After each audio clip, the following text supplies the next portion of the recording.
All right, we've got session 27 starting here. It's going to be a short one. We've got some family responsibilities to handle, so that's going to be happening. Last time there were...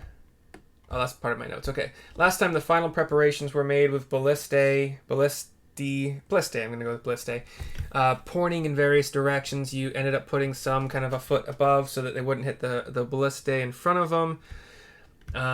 Neil started playing a musical instrument, and immediately that drew the growls, roars, and flapping and squeaks and squeals that were in the tunnel to the southeast. They all started to rush him, and with dashes they all got to him, but they couldn't attack because that's action economy. He disengaged to safety. Ballista started firing as soon as things were in the lines of fire. They do a lot of work. Rio did some longbow action to take out a bunch of the Sturges and do some damage to ghouls. There's a couple dwarven ghouls that were sturdier, better armored by a little bit. Maybe like fresher corpses, so that's why the armor hadn't been scraped or rotted away yet. They were a little bit slower because they're dwarves, and that's how racism works in D&D. There were a couple hits, like mostly on Rio, I believe, and they're mostly Sturges, but the occasional ghoul slapped him, but lo and behold, he's an elf, so he's immune to their paralysis. So, no fun whatsoever. Bugdob got in a lot of good ballista shots and then jumped into melee at the very end, where he and Sarissa did some great melee work together. There wasn't a lot of damage taken by the party, but there was a lay on hands for Rio from Sarissa afterward, and you guys explored everything. You found an amulet and a steel coffer with a superior healing potion. It's the middle one, whatever. I think it's superior. The rest of the doors unexplored. They were all opened. Everything was opened. And you guys had that was during a short rest. Sarissa did most of the exploration. You guys made your way back to Fandolin. You left Bugdob a little bit of ways to, not draw attention, a few miles. And you got your reward from the town master. You looked through some shops to see if you could sell what you had picked up in the last few adventures. And you got back to your camp in the south of the Neverwinter Woods around 7 p.m. And that's where we are right now.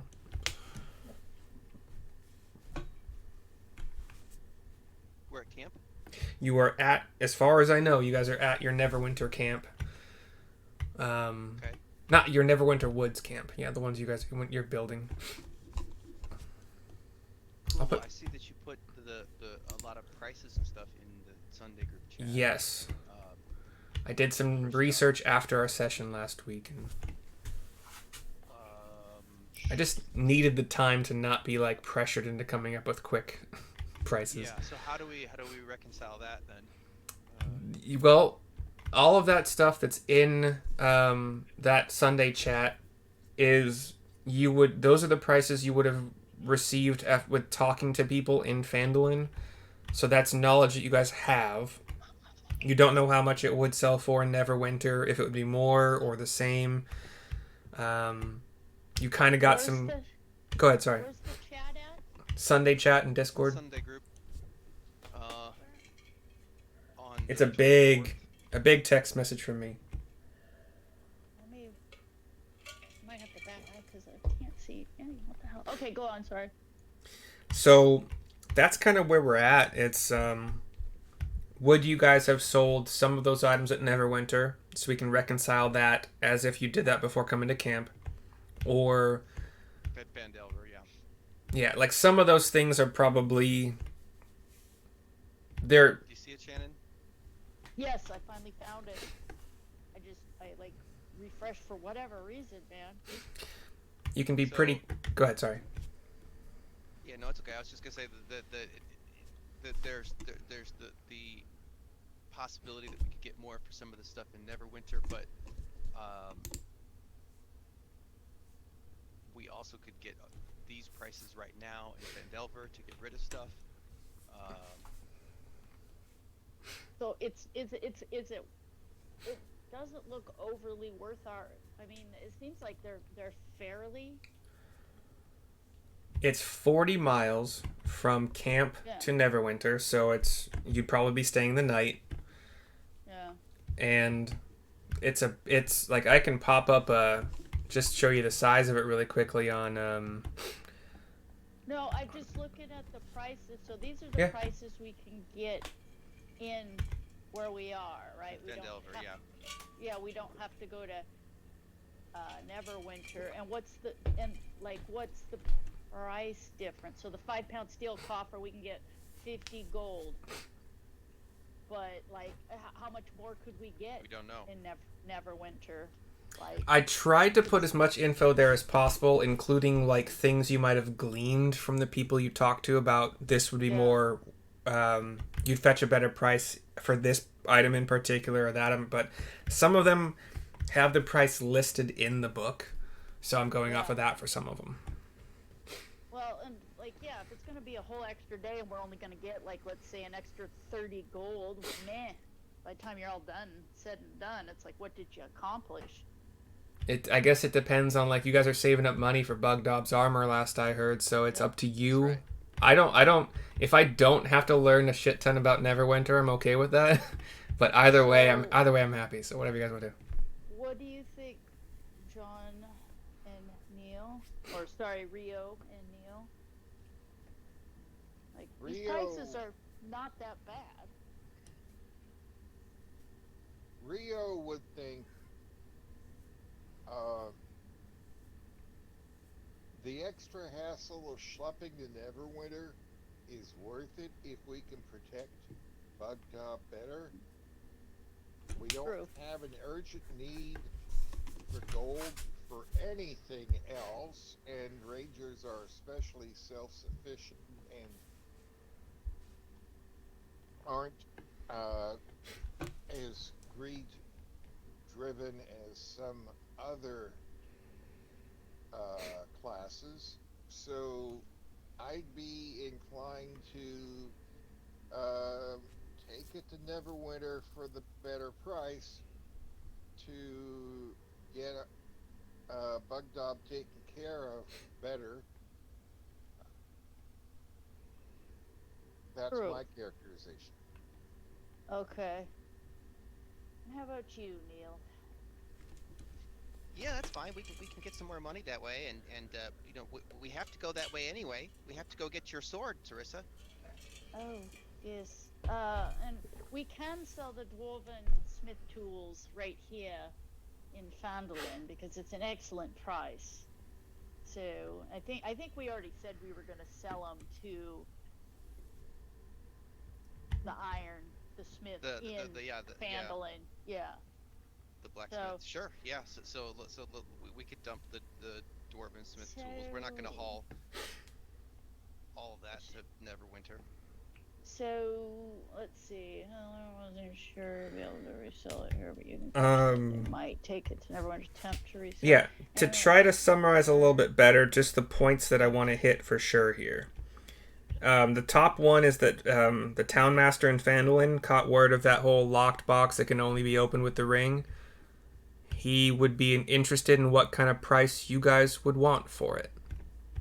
You would probably find people similar to that in Neverwinter that like the idea of only one thing being able to open this locked box. Mm-hmm. But what we could do is we could take the lockbox to Neverwinter, see what sort of price we could get there, and whatever we could get there, we can promise that we will bring it back to this townmaster and sell it to him at that price.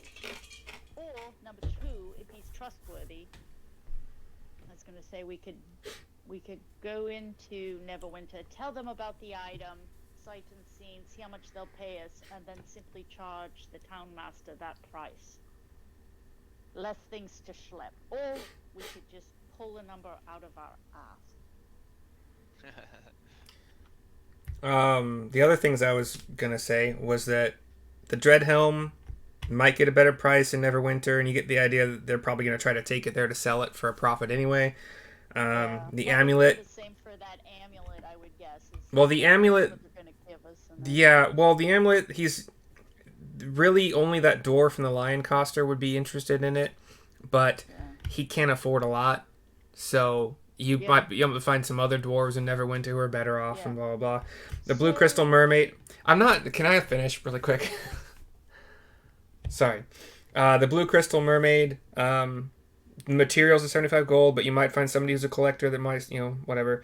And what was the last one? The bottom paragraph. You guys may have found a conch at that lighthouse. I don't remember if you guys put it in your inventory. You might want to check, because that's worth something. There were two locked chests from the Orca and the Golden Gold shipwrecks, and I think you guys still have those unlocked.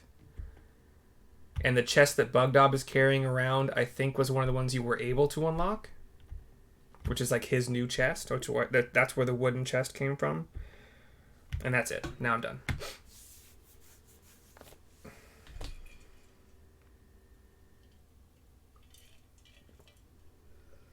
The locked chests. We need to open the locked chests then. If you have them still, which I think you do, but I'm not sure.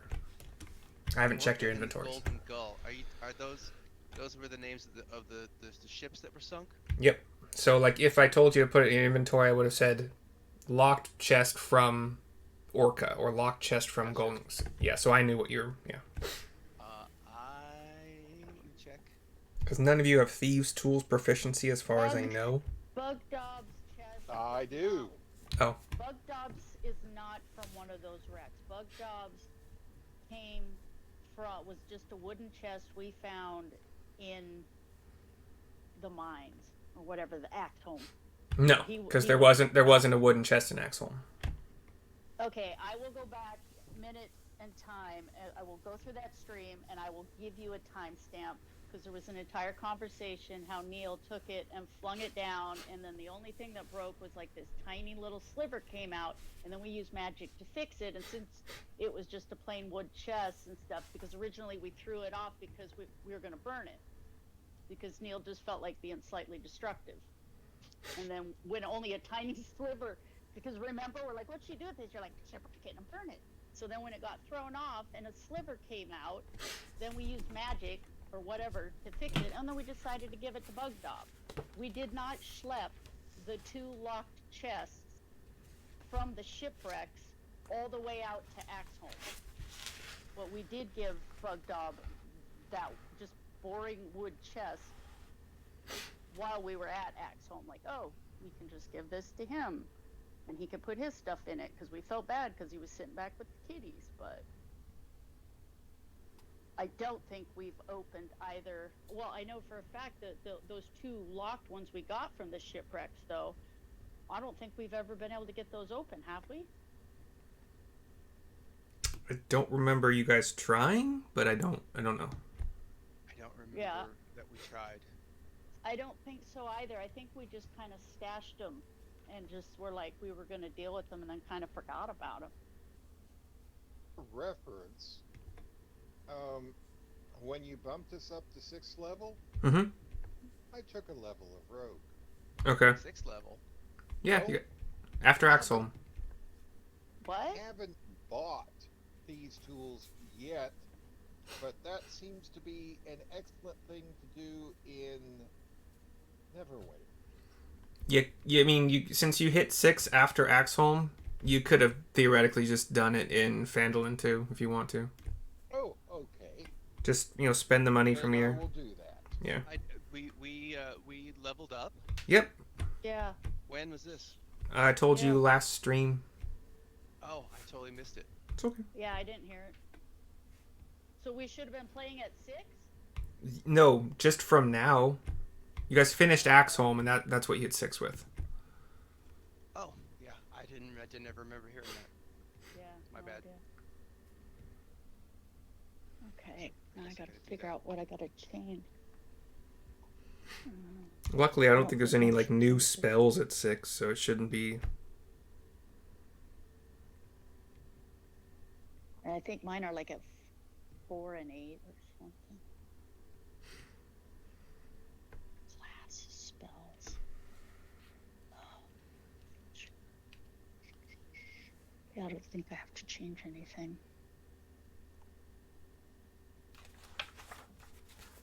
Eh.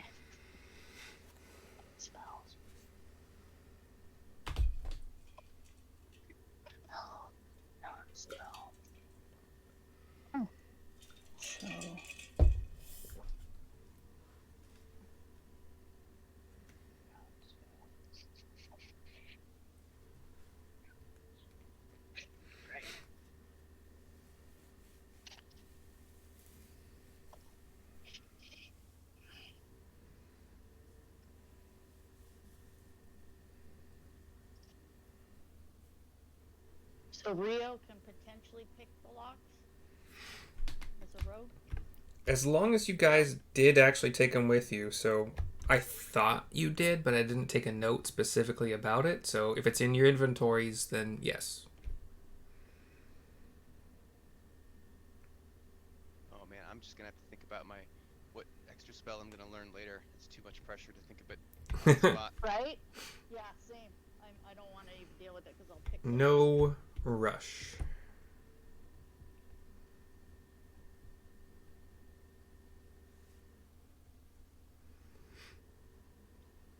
Cool.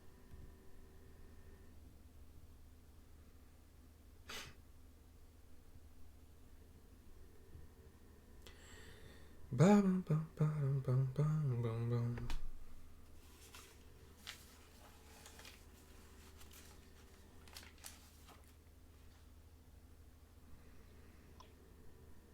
Very cool. So yeah, you know, I'm fine with the schlepping stuff to Neverwinter, but I was thinking, you know, that we should try to open those chests. We should try to see if someone can open the chests. I mean, now Rio could try to open the chests, right? Because now he has, or do we have to buy thieves tools? I've already budgeted and taken them out of my gold. Nice. Well, yeah, Rio, you should definitely try to open these chests.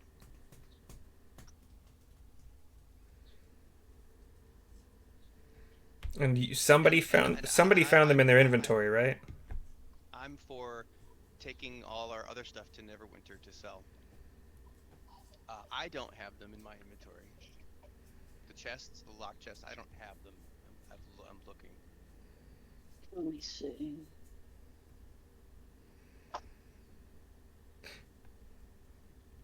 I don't. Seems like we left them at the. Don't see them in Rio's inventory. Yeah.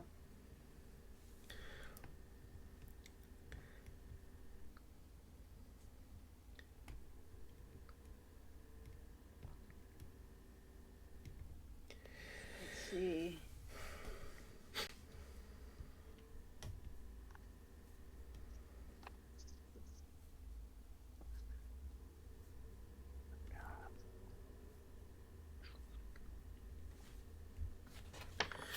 All right, yeah. Let's just for the sake of fun, let's assume that you guys didn't leave them and they're at camp or something, which is where you are.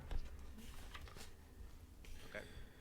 And yeah, if Rio wants to give it a shot.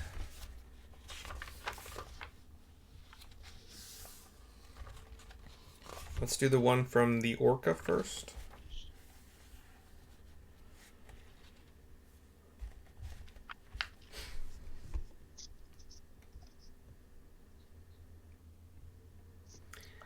I would say your only real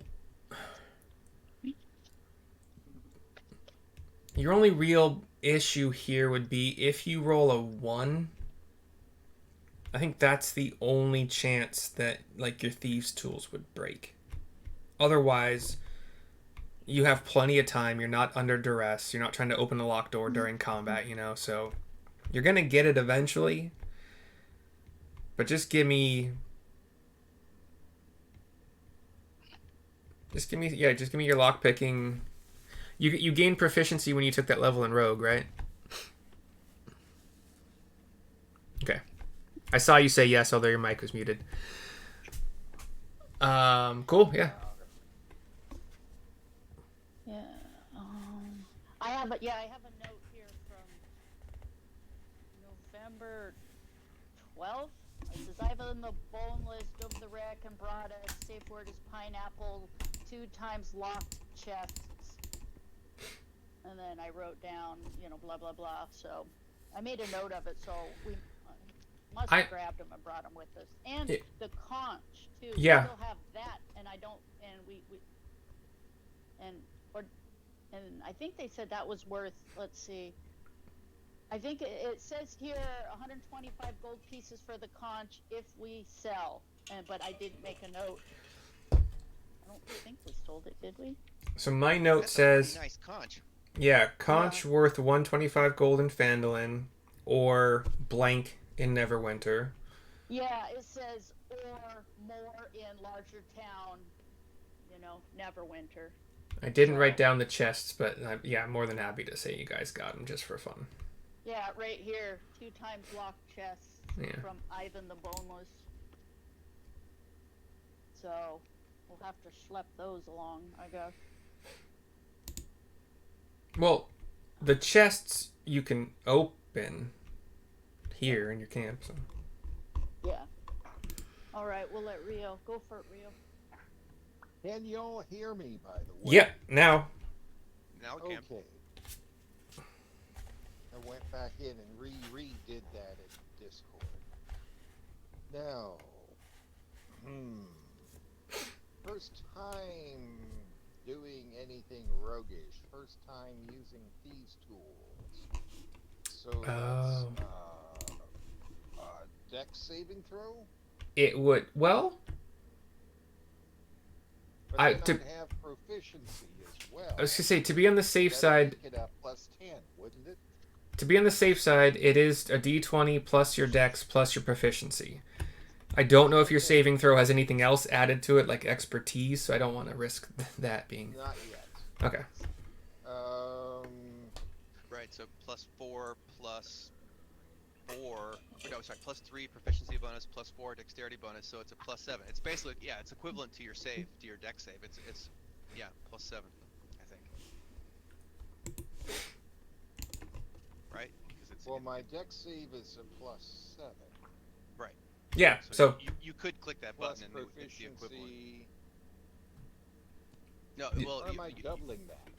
Plus 7 is... I'm doubling that. So it'd be plus 7. Yeah. So let's add 7 to 9, which makes 16. That beats the DC. So...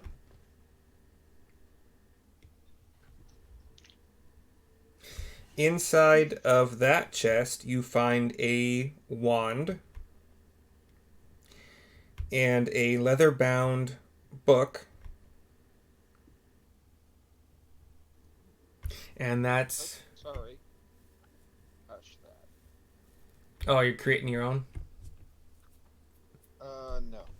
Oh. I was looking at these tools and... Can I think I'd be rolling that. My apologies. Please continue. No, you're fine. You found a wand and a leather-bound book. Hey, that wand looks pretty cool. I might be able to use that.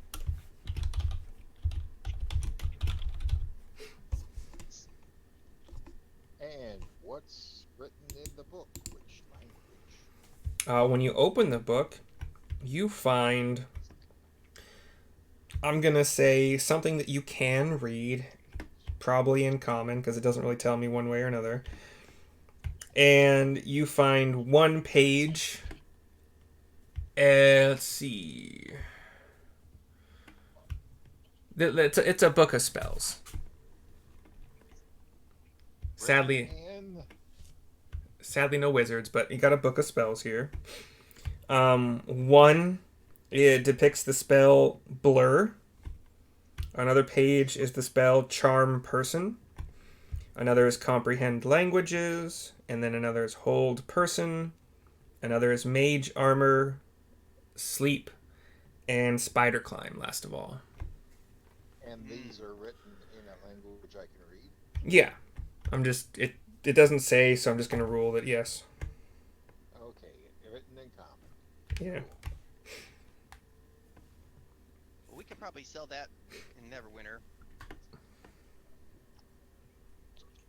At the Wizards Academy. The students there are always looking for cheap books.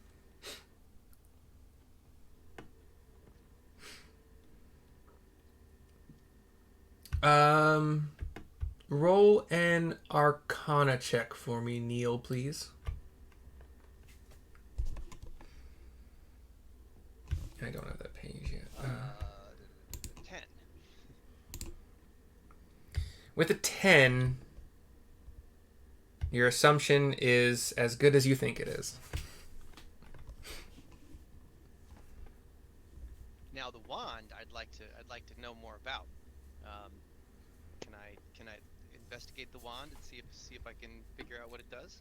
I think thanks to shadows, we determined that if you just sit with it for an hour, you basically identify it, more or less. Is that what we learned last time? You don't have to tune. Is that a rule or something? He said that was it was like in the regular rules. We did it so you guys could figure out the dread helm and the ogre gloves from Axholm. Okay. Well, if that's all it takes, then I would Neil would be like, hold on, guys, I gotta figure this out. And he'd grab the wand and he'd go over into the woods and he'd make a little like fairy circle. He'd like put some stones and some mushrooms and some stuff around. And he'd sit down and he'd put the wand on the ground and he would just sit there and like stare at it and play his pan flute for an hour. Hey Rio, you might want to refresh. I just added thieves' tools to your proficiencies. I think I did it right. So you can roll it when you refresh your page and see if it works. After an hour of... Did it work? Yes, and Cool. by the way, I'd like to hand off a sack to Bugdob. All right. So I'm going to tackle the Neil thing first. Neil, your hour, and I'm assuming that we'll go back to Rio before this whole hour takes place because he's probably going to hand the sack and unlock the other chest, but whatever. You find that it is a wand of secrets. And you're welcome to look up what that is in D&D Beyond. Rio, you would like to hand a sack to Bugdob. Bugdob is playing with the kitties, kind of watching what you guys are doing with the chests and watching Neil start his preparations for his ritual.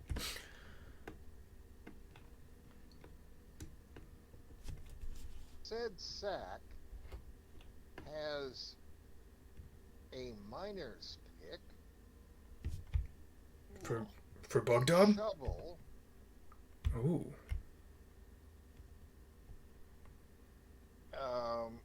carpenter's tools, wood carver's tools, weaver's tools, Mm-hmm. to get under my carrying capacity. Is this for Bugdob to practice with or to hold on to for you?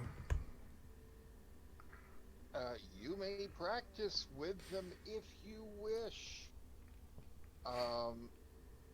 Okay. You may use them if you find the shovel or the pick useful. Okay. Thank you. Thank you, Ranger Man. I'd Guys, just guys. like you to carry the carpenter's tools, the woodcarver's tools, the weaver's tools for me, if you wouldn't mind. Oh, while we're adventuring? Yes. Oh, okay. Thank you, sir. I'm assuming by now you guys have bought Bugdob a cheap but very well working like kind of belt or like strap apparatus kind of thing where you can carry stuff, and he just loops it around. He be strapped. Yeah. He just loops it around one of the belts or whatever, and it works perfectly. Nice. Cool, guys. Guess what? My wand, it can detect traps and secret doors 3 times a day. Wow. Yeah. That's pretty Go find cool. a dungeon.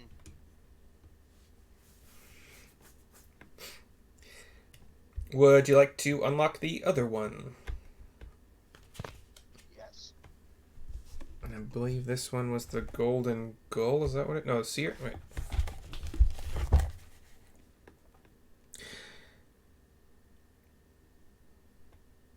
The golden goal. Okay, yeah. Go ahead and give me that. Yeah, there you go. Once again, The 17.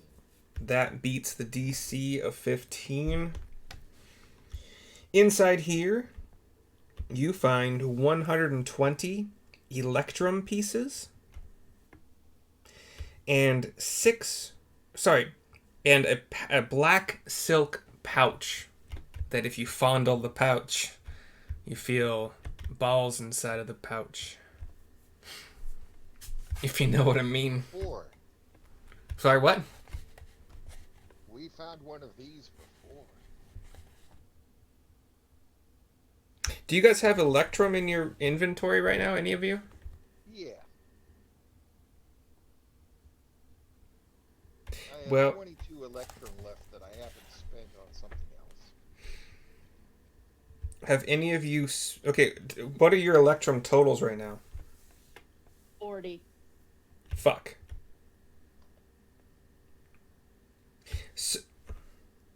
Oh. I think this was unlocked already, and I think that pouch was pocketed by Rio. I think this is what made Rio slap Neil when Neil tried to take it from him to see what it was. So it was never identified what was in the pouch, technically. Okay, so we must have got that one open. Yes. Okay. And one of you has the Cloak of Many Fashions. Yep. And you guys got the statuette from the sea urchin chest, and you got the +1 weapon from Ivan the Boneless taking a chest for you from one of the shipwrecks when he was happy about you guys helping. So that's it. So it was opened. Cool. Then, I mean, technically, Rio still does have that sack, but out of sight, out of mind.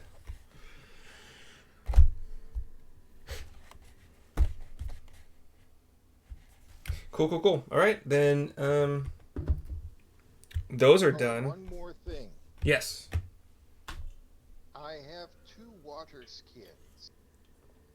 I need to give one to Bugdob. Okay. And this is for you to use so that you don't go thirsty. Okay.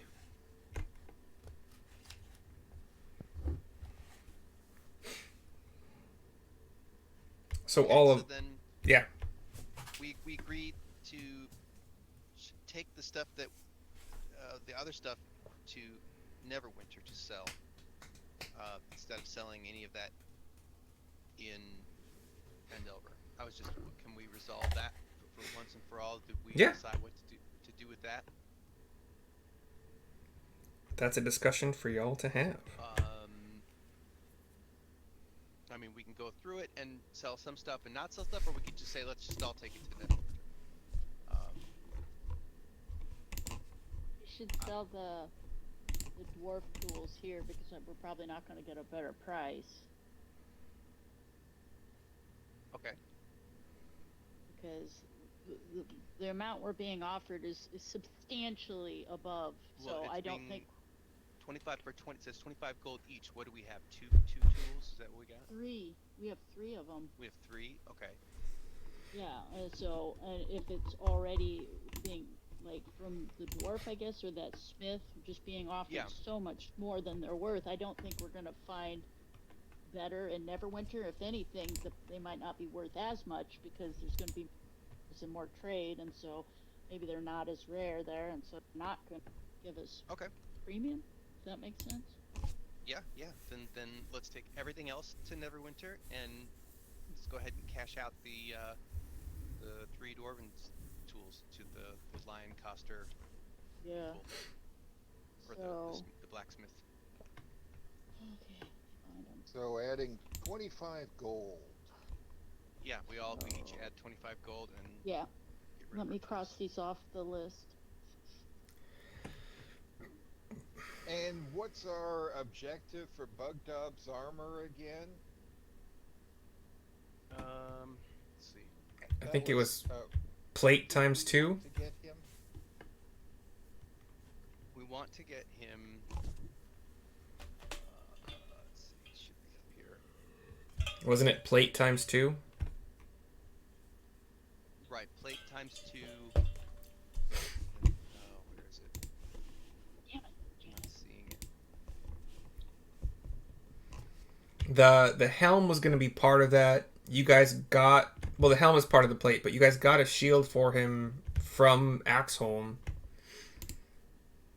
Right. Good point.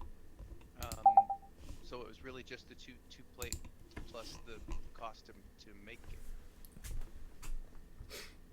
I don't think... Did I say that it was going to cost more? I don't remember doing that. Yes, you said labor. Labor was 3 gold pieces. Oh, okay, so not a lot more. And yeah, so if we see, I found it. So 2 plate armor is 3,000 gold pieces. We don't need shield, so 3,003 with labor plus tip, 3,000, basically 3,025 gold pieces. It would be what it is since we don't need the shield anymore. So we need 3,025, I believe. Does that sound right, Riley? Yeah. That's what I see. Okay. I don't remember mentioning a tip, but that'd be your choice. Yeah. Well, you suggested it, and I. Did I? Okay. Yeah. I don't remember doing it. Okay. Said get him a tip and you'd work with us more, get it done quicker. Oh, for faster, yeah. For expediency for sure, yeah. Otherwise, it might take like a week or 2. So we all have to have about 1,000 gold. I have 650 gold, rounded down. Yeah. On ballpark where you are. Mm-hmm. So we don't. Yes, and then we don't have enough yet.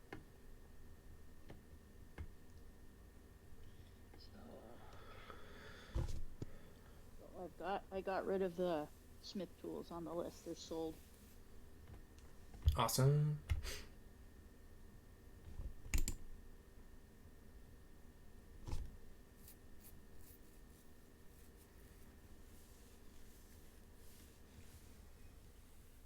Oh yeah, I have my notes from March 10th. The Gauntlets of Ogre Strength and the Dread Helm were quote-unquote meditated on, which is just how you... I know that almost ruins the idea behind the identify spell. It's so weird that that's been here the whole time. I never knew. I've never seen a group use that I've watched. Critical Role or Captain Robert or Dimension 20. Do you have a book and a page number? Shadows told me so, and he's a stupidly crazy awesome encyclopedia, so I just trusted him. It's probably like 5e how to identify without identify. I don't know, something like that. Someday when I'm making more money, I'll purchase like the Dungeon Master's Guide and other shit, but Dungeon Master Guide's not that good. Tasha is like the Dungeon Master's Guide on crack, right? Tasha's is a good, is like, the extra rules, it's like 5.5 edition, like it expands, it adds a bunch of stuff and corrects a bunch of rules. So it's roughly 8 p.m. after the chests are unlocked and after Neil has done his identification meditation. I'm going to just get some ice and a drink super quick, so you guys, talk about like what you want to do tomorrow as far as straight to Neverwinter first or stopping at the Dragon Barrow or what. I'll be right back really quick.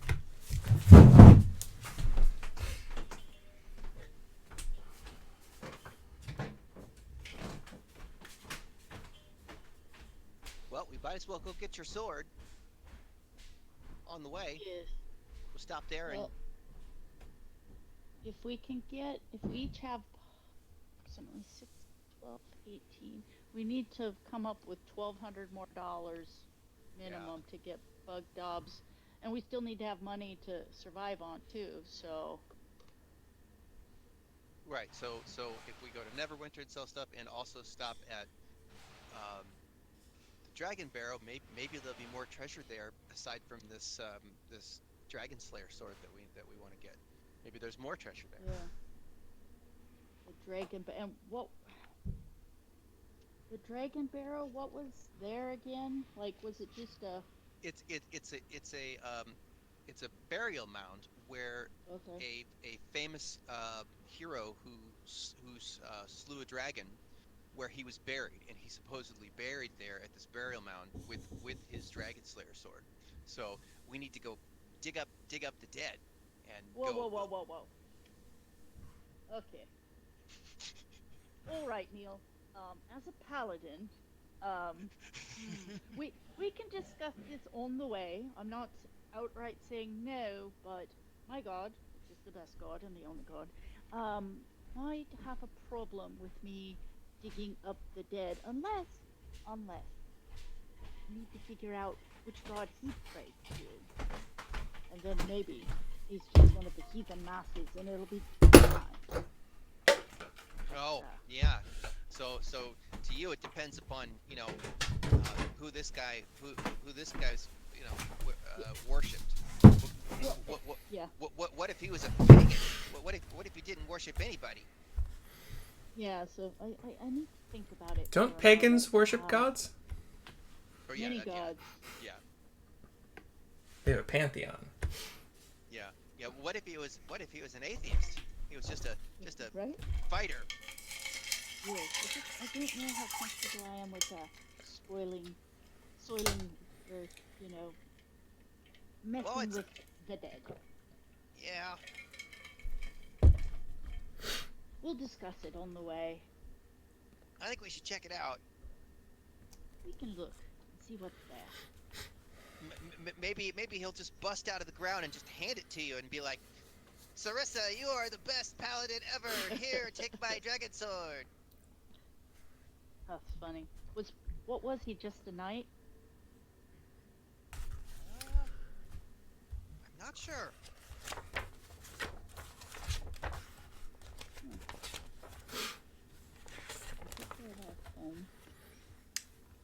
What you guys know of the Dragon Barrow, because I don't think there's been a lot of other research, is that this isn't the first dragon that's threatened the region. There's a warrior mound. Green dragon? Green dragon, yep. About a century ago. There's rumor that the Dragon Slayer sword is buried there. And that would be the reward for doing this quest thing. Though, digging up a dragon slaying sword might be beneficial to everyone in this area. So, we just might need to dig it up. And of course, we could reconsecrate the burial so as not to offend anyone.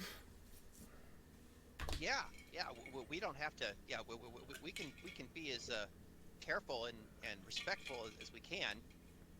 But Yes. I think we need that sword. Yes, it seems like it might be important, since we are trying to slay a dragon, potentially.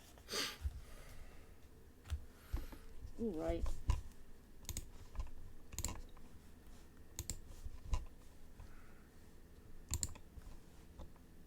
I'm gonna assume Rio gives 0 fucks. We dig it up or we don't dig it up. He just wants to complete the job as best as More possible. weapons? Good. Exactly, that's why I'm not even bothered, because I know what you're gonna... And it does make sense. If we dig it up, it benefits many more lives. Yeah, we can take care of this dragon once and for all, and then the people of Fandelver will worship us. Exactly, Neil. Triss is just agreeing with Neil. You're looking rather fierce today, Neil. Yeah, wait till you see some of my new magic I've been working on. Excellent. So, what exactly does your wand do? My wand can find secret doors and traps. Oh, excellent. That could come in handy. We could try it out on the Dragon Barrow. Cave riddle the hill. Yeah. I'm sure we don't do. So we should probably pack and head to Neverwinter. Yeah, and the That's Dragon so- Barrow is along the way. I believe it's somewhere here in the countryside, just on the way to Neverwinter. Excellent. So here's where we are. Is it the red X on the way to Neverwinter? That's just where I approximately kind of remember it being. I don't remember for Okay. sure. Riley would have to tell Okay. us, but I remember it being somewhere there. Okay. That is about as perfect as you probably could get it. Yeah. Really? It's just a tiny. It's like at the junction of those three hexagons, to the northeast, northwest a tiny bit, but you basically hit it on the head. It's not very far away. The Dragon Barrow was 40 miles from Phandalin, and right now you guys are 40 miles from Neverwinter, so yeah. So I'm assuming we've left Vandalin, back to our camp, Yep. get ourselves situated, pack up, get our stuff, and then we can head out towards the Dragon Barrow, hit that on our way, and then head over to the road and head to Neverwinter.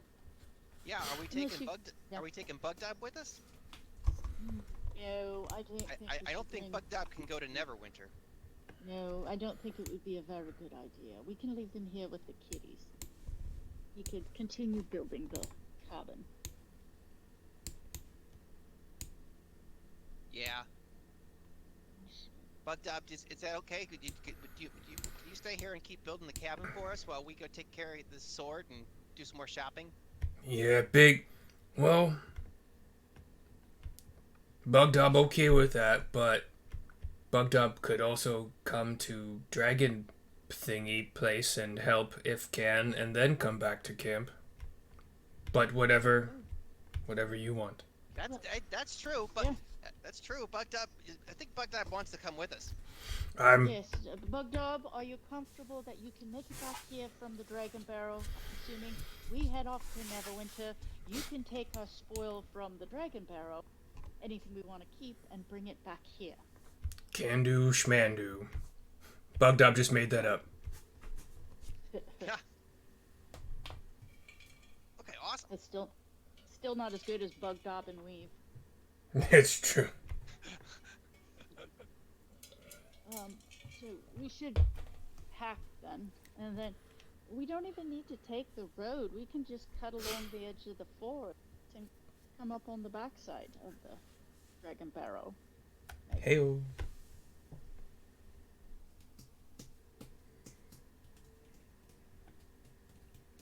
Since we are traveling with an ogre, it might be better to stay off of the main road. Yeah, sounds good to me. So this conversation probably would have lasted around until like 8:30ish p.m. Dinner you guys have already eaten. Anything else before you sleep?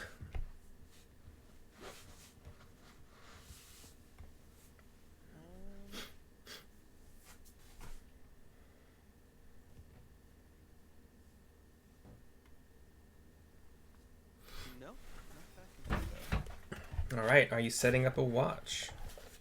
Yes. All right. What's the order? I'll take last watch. Okay. Yeah. I'll go first. Okay. Then so you for 2 hours, then me for 2 hours, then Where- Rio for 4 hours. Okay, let's do that. I guess yeah. Since you guys only have 3 people in your party, I wasn't gonna quibble about it. As long as each of you takes one watch, it would work out. Yeah, and Yeah. Rio can trance. Yeah. He doesn't need as much sleep as I do. I also cast alarm. Okay.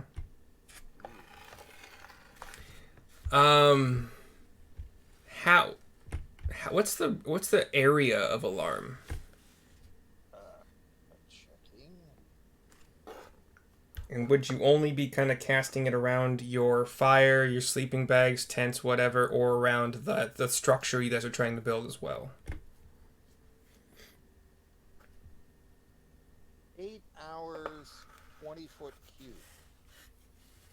Okay. Oh wow, not that big. Yeah, so probably just around your camp itself. Yeah. Okay. Cool. Then, Sarissa, since you are first, give me a perception check.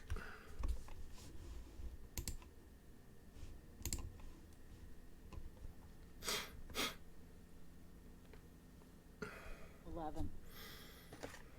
With an 11, you hear the sounds of the forest animals around you. The little playfulness of the kitties doing their zoomies.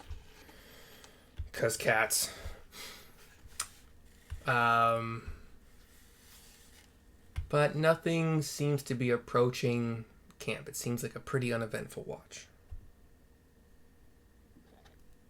I'll wake up Neil next. Okay. I'll keep watch. Excellent. I'm going to sleep now. Sweet dreams. Good night. Gimme that roll, son. What was it? Perception, you said? Yeah. 18. With an 18, still... Sorry, what? I just said, wow, that's a high roll. Still more kitty zoomies, but they kind of start to peter out like halfway through your watch. The nocturnal birds and other animals are still at it. But otherwise, nada.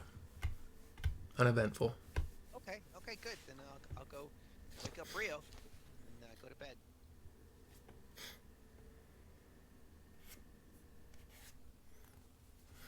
Rio.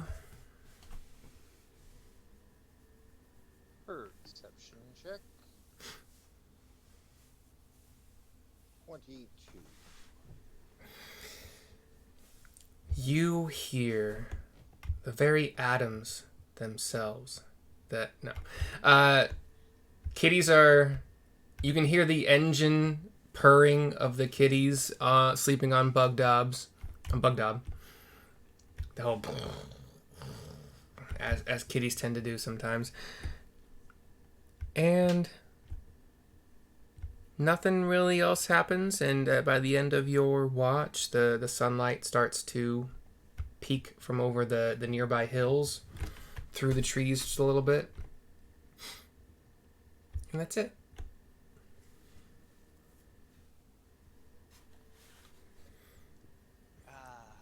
What a nice night that was.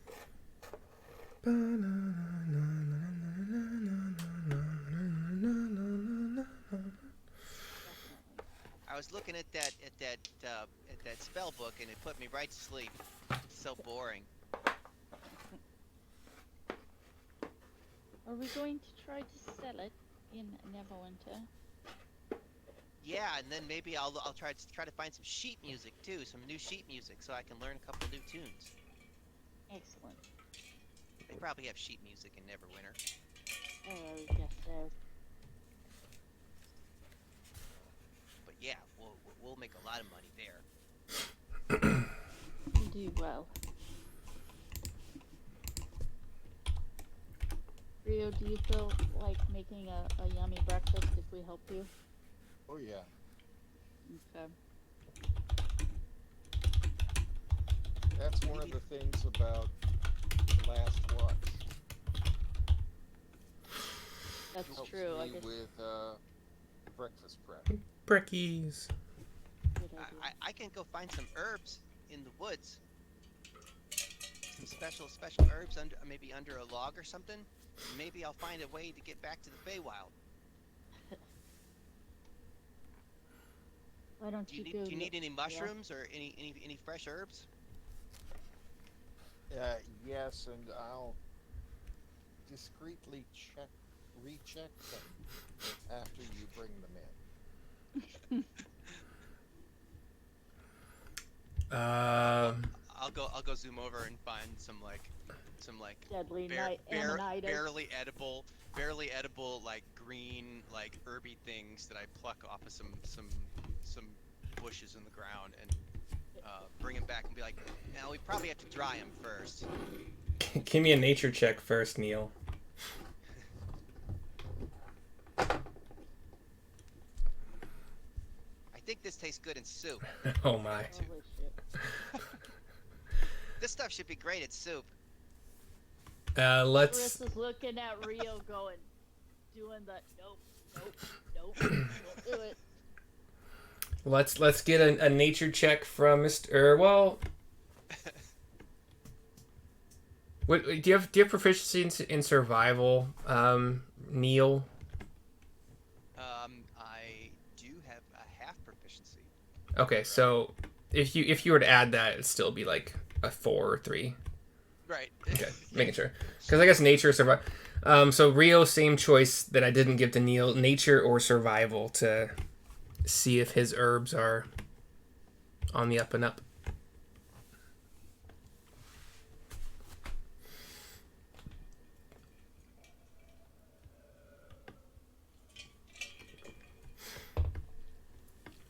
Let's see if y'all are about to ingest some hemlock.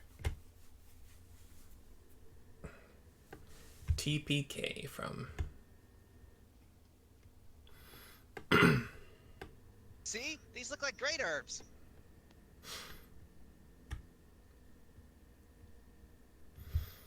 Hmm. You could put them in a soup, or maybe we could just, we have to dry them out. My nature check is a 21. Well, you got to choose one of them. Oh, okay. And you're... Well, then my survival check was a 9. Yeah, I rolled that first. that's why I've been trying to figure out, because I don't want to TPK you guys, but at best... Okay. Oh, man. Okay, Rio, I got it. What?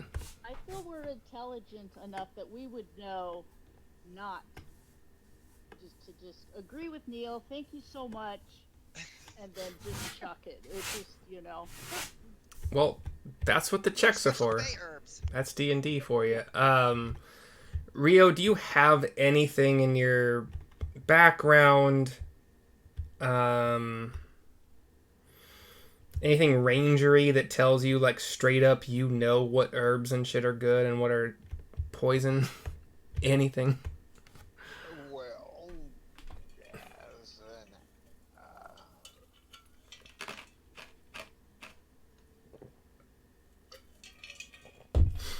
Because at this point, Neil doesn't know that he's picked... an outlander, Okay. I can find food and fresh water for myself and up to 5 other people every day. So, Wow. does that include Let's say then? let's say that gave you advantage, and that advantage turned out to be that 21. So that's fine. Oh man, These are the leaves of pickleberry bush, I think. Rio, they are not what Neil just said. Oops, I dumped them in the fire by accident. Why is just trying to help?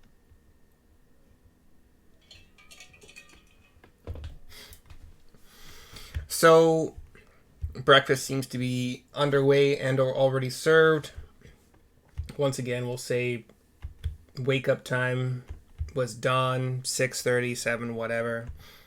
By 7, you'll have eaten. You can give yourself that +1 to mod bonus of your choice. Just make sure you remove the last one if it's a different stat.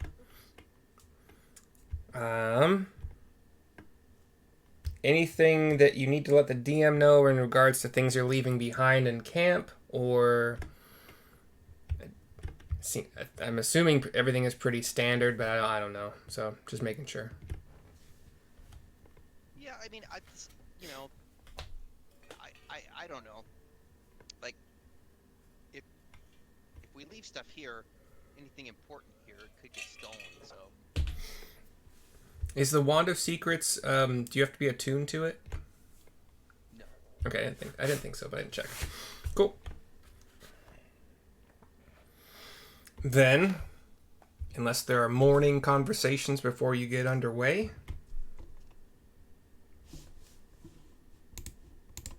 take that as a no. Are you traveling through the woods or around them, but not on the road? Oh, probably make better time outside of the forest. So, well, then again, we don't want. The more time we spend in the forest, the less chance the dragon might see us. So I think maybe through the forest is better. That way the dragon doesn't spot us.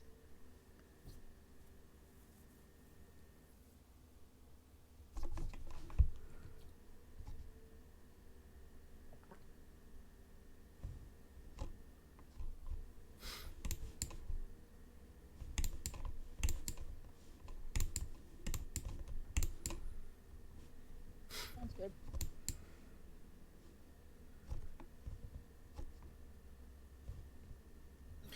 I run to the bathroom real quick. Be right back. Okay.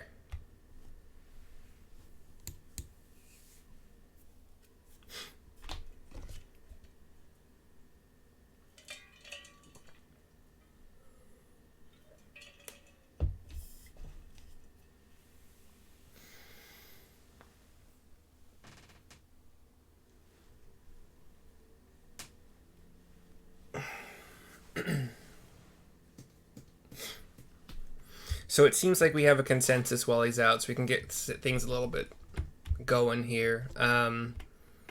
Rio, do you have anything that would prevent your group from having difficult terrain traveling wise, like through a dense forest?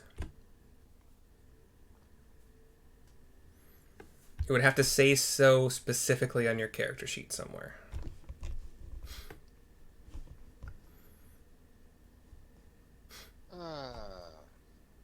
Maps and geography, general layout of terrain, settlements, and other features around me. It's memory thereof. Okay.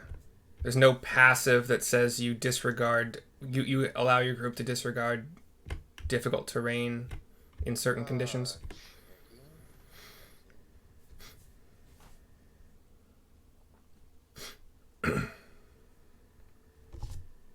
Favored terrain. Do I have favored terrain?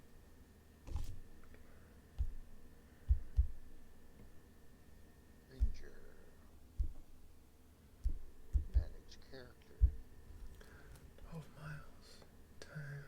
We'll see. Class features. Do we have feats at this point? Should I have a feat? Since you chose your stats, you wouldn't have got the feat at level 1, but at level 4, if you've gone straight Paladin, then when you hit Paladin 4, you should have got to select a feat. Okay, I haven't picked one yet. I thought you had I've seen. Fencer. No, that's part of being a paladin. It's Oh, just the fighting style. but Yeah. it's not- yeah, so literally be like a chef or a cart mancer. Okay, I just need to look at all these. Yeah, you're on your character creation page now. Yeah, it says Good. manage feats, and I don't have any. Oh boy. Yeah, I'll think about this later. You haven't chosen a language for your background language either, in case you want to eventually. It's a long freaking list, so I understand why you wouldn't. Yeah. I'll write that down. 'Cause I know infernal and common, and I need. Wait. Oh, there. I think Wait. what happened is I had telepathic down as a feat, but that was left over because what I had done is I had copied. Oh. I had erased Rebo's thing, but it got rid of everything. But for whatever reason, that feat just sat there. So I didn't use it. It just was sitting there. Yeah, I see what happened here. You chose Strength and Constitution at level 4 because you get to choose ability score improvement or feat. But I think that I think I'm following Andy's and the other DMs I played with. I don't remember. I don't think I put that in my rules, but I might have. So yeah, every time you get a feat, you get the ability score thing and a feat choice. Okay.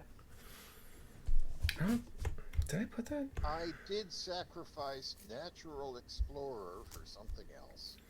So no, Okay. I don't have a way to twitch my nose and assure the entire party easy transit through difficult terrain. I'm not gonna say that it's full on difficult terrain. It's probably not gonna play a part in this thing at all. But instead of going 8 miles per hour, 8 minutes per mile on horseback, I'm just gonna say it's 10 minutes per mile because you're kind of darting through trees and occasionally dealing with some underbrush, and it doesn't make a huge difference. But you would get to the Dragon Barrow. You get to the edge of the trees in about 2 hours, and like right, if you can see my marker here, like right about here. Okay. So 2 hours gets you. I'll actually move your tokens here to show you where you are.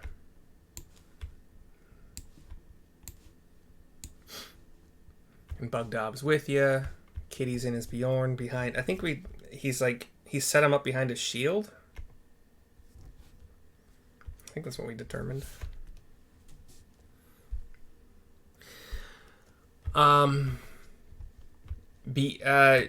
say, is this raised? Yeah, it is. It does have some elevation to it above the rest of the land. So even from about almost 10 miles away, or about 10 miles away, you would still see the raised kind of mound of what you like a barrow of what you think is probably the Dragon Barrow. And does it look like the rest of the land, but just kind of like an earthen mound type of thing? Yeah, it's just raised land, and I'll show you kind of what it looks like when you get to it. But it's just sloping, like it's like a hill. Yeah, not a tall hill. Maybe from this distance, it'd be hard to guess how tall, but. I've seen Indian burial grounds. That's what I'm imagining in my head. Like Has anyone ever been driving on a pretty flat road and seen a city in the distance that you're driving toward? Like a big city where it's obvious you're approaching. I'm trying to figure out if the curvature of the Earth from where you are right now is too much curve to see Neverwinter up here. This is the farthest northwest you guys have gone, so. Well, it also depends upon the land, the elevation of the land. Yeah, so maybe not. Maybe The topography. Neverwinter isn't a super tall city, so maybe not yet. Maybe hills and other stuff are in the way. Go ahead. That must be the spot, that little hill up ahead. Let's go see if there's any markers or anything. Maybe there's a crypt or something. So you guys are back. If you're just venturing on, nothing crazy going on because you're entering the plains, then another. Let's say it's about 9:30 when you reach the edge of the forest. You guys are back traveling at 8 minutes per mile from on horseback and ogre legs, and that's just a trot. They're not being hard pressed. 10 miles, so another 80 minutes. You reach the southeast corner, I said like 9:30, so 80 minutes is 10:30 plus another 20, so almost 11. And let me get the scene. It is not nighttime, so I'll use this one.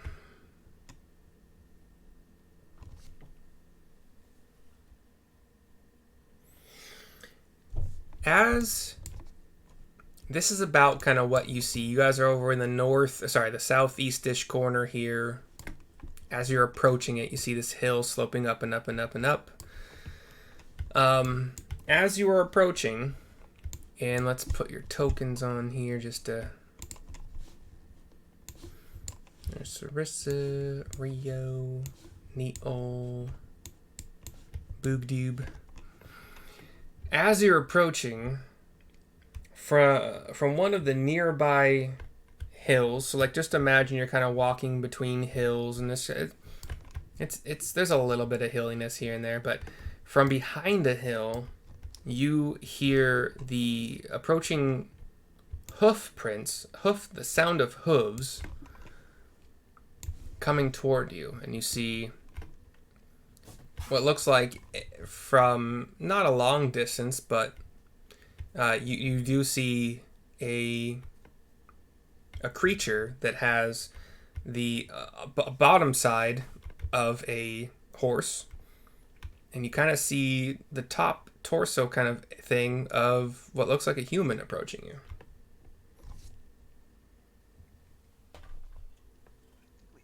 We've run into one of these types of people before.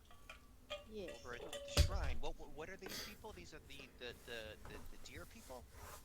Yeah, well, it's a centaur. It's like it was like Faunum we ran into, but same general class. Maybe we should see what they know. Maybe they work here. Yes, well, we can speak with them. We don't necessarily need to let them know exactly what we're doing. We could just let them know we mean them no harm. Then the woods no harm, and we're on our way to Neverwinter. As this horseman, we'll just say centaur from now on, is approaching, he's got his hands up, showing you that they are empty. And he approaches, but stops a respectful distance back. Yeah, hail and well met. Welcome to you too. My name is Xanth. What are you doing here? Did you say YouTube? No. What is that? It's just what I thought you said. Welcome to you too. Huge.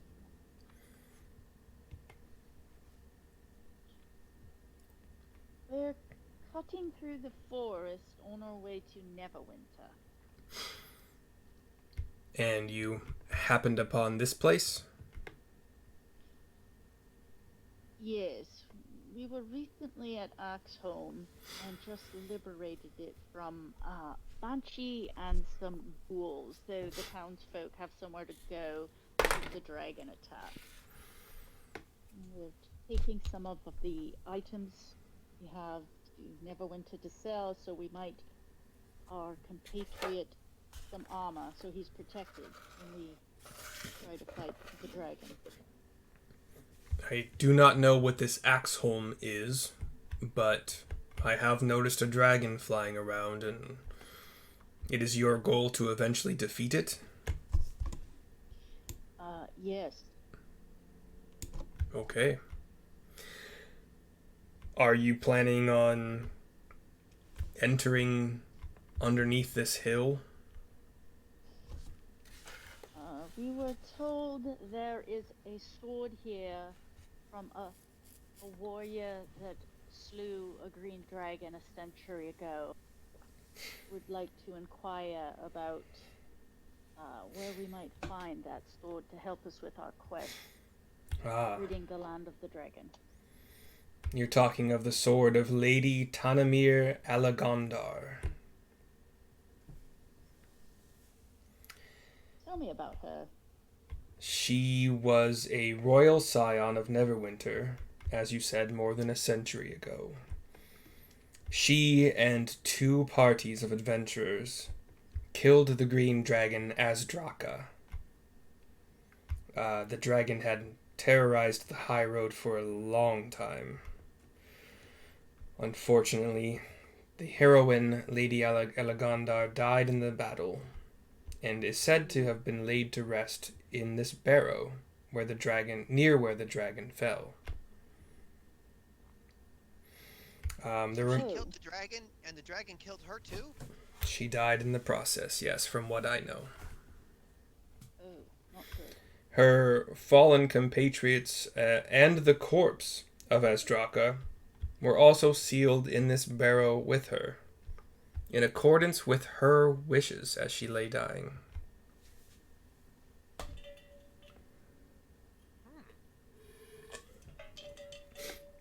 Since... And the sword, Go ahead. the sword she used, was it just a sword, or did it have some ability to help her with slaying the dragon, which is quite the undertaking? I honestly do not know. You seem like good folk, so I'll give you a couple warnings, because my people tend to be around here and we see things. The first is that strange witch lights hover over this Dragon Barrow at night. The hill seems to be haunted by restless spirits of the dead. The second... No. Go ahead, sorry. No, go ahead. Okay. The second is that Neverwinter Wood has become overrun with orcs, in league with half-orc spellcasters. Deep in the forest atop a cave-riddled hill is a circle of standing stones where the evil half-orcs perform their dark rites. And it's not here at the Barrow. No, that's deep in the Neverwinter Woods. Okay, folks in. Teresa has her little notebook out and writing this down. Neverwinter. Oh, folks in Neverwinter. And so,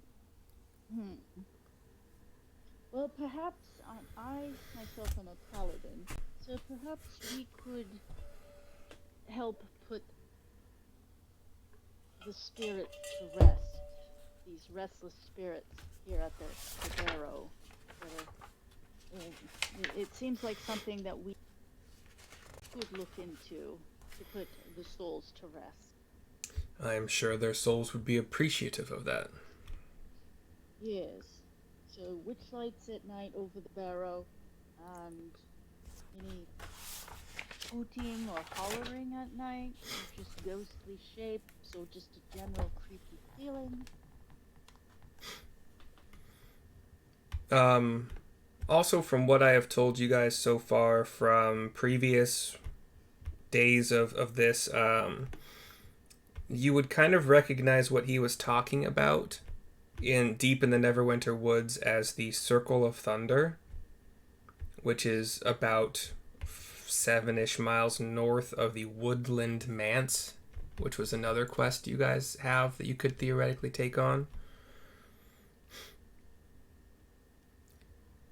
And he offers to guide you there, should you be willing to help out, because it is a problem for the centaur who roam the woods. Well, what we could do potentially, Neil, Rio, is we could tackle the Dragon Barrow, get the sword, go into Neverwinter, do our business, come back, meet up with you two, and then potentially discuss going after the orcs and the half-orcs once we've finished doing what we're doing. We could even leave Bugdob here with you two while we go into Neverwinter. And then come back after selling our items. Well, while you guys are talking, just keep in mind something here. It's just gonna be a funny thing, to me at least.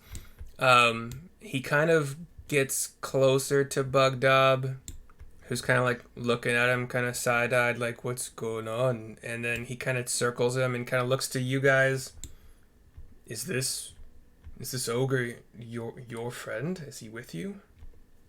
Oh, you two, I am so sorry. This is Bugdob. Bugdob, this is our new friend, you two.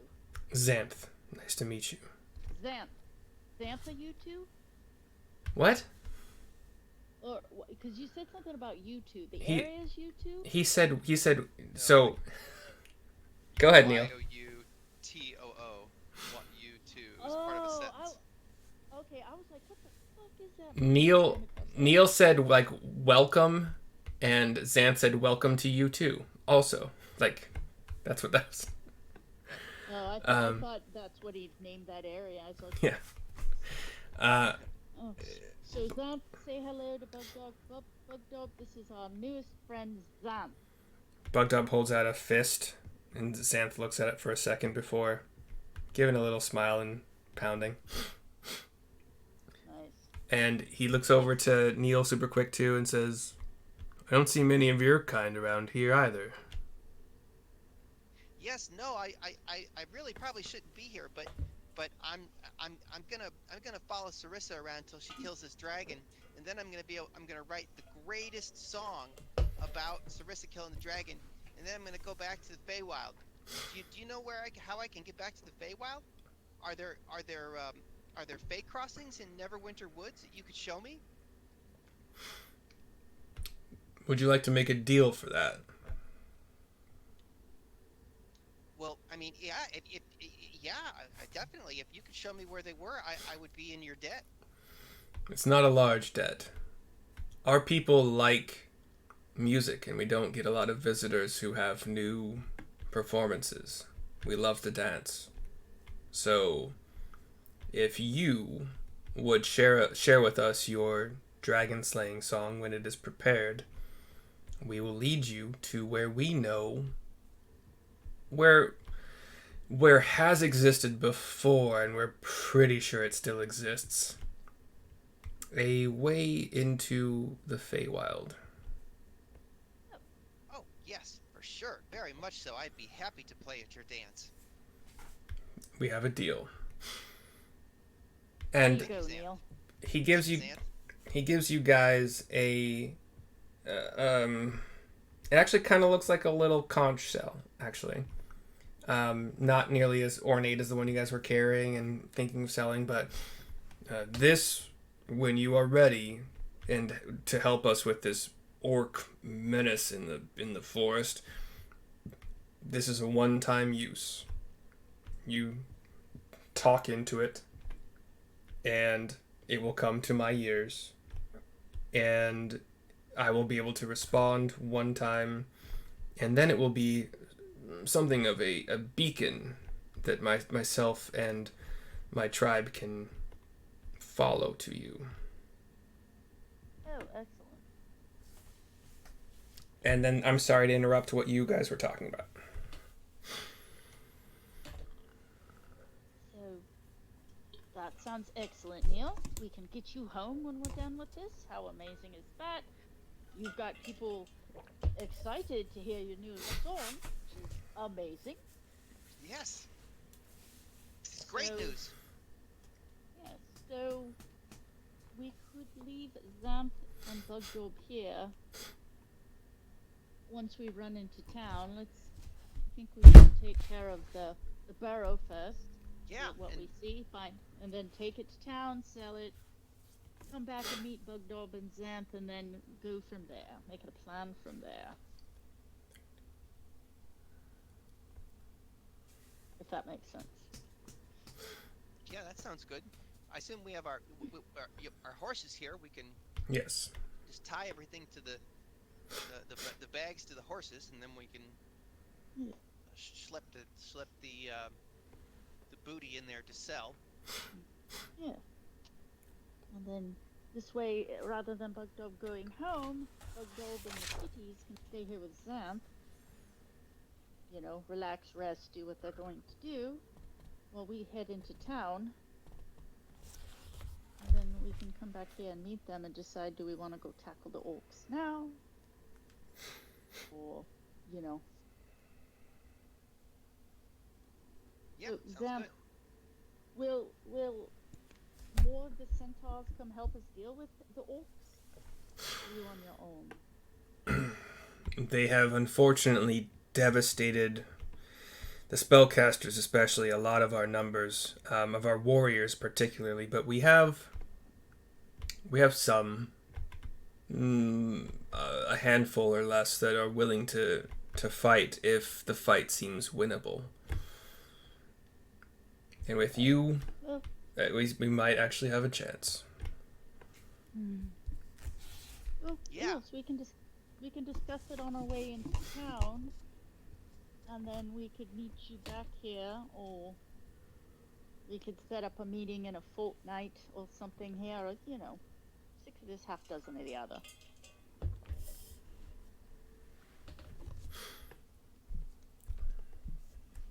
Real, you care either way, or let's just get Sounds cool. reasonable. All right. So I vote if we're gonna deal with the half orcs and orcs, we just leave Bugdob here. Once we're done here, go to town, sell our wares, come back and regroup. Okay. All right. So it's roughly 11. You're leaving Bugdob outside the barrow with the horses. Yes. Okay. Xanth I think would. we should leave Bugdob here simply because we might be dealing with some undead, etc. We don't know what we're coming up against right now, and he doesn't have armor. Can we give him one of the sending stones so he can if there's a problem he can message us. Excellent. All right. Xanth would also offer to take Bugdob to a nice and the horses obviously to a nice and hidden spot, but where they can see if you guys are going to exit. That sounds good. Like up here in this area or something. Sure. Give or take. I see Neil walking around with the stone. Can you hear me now?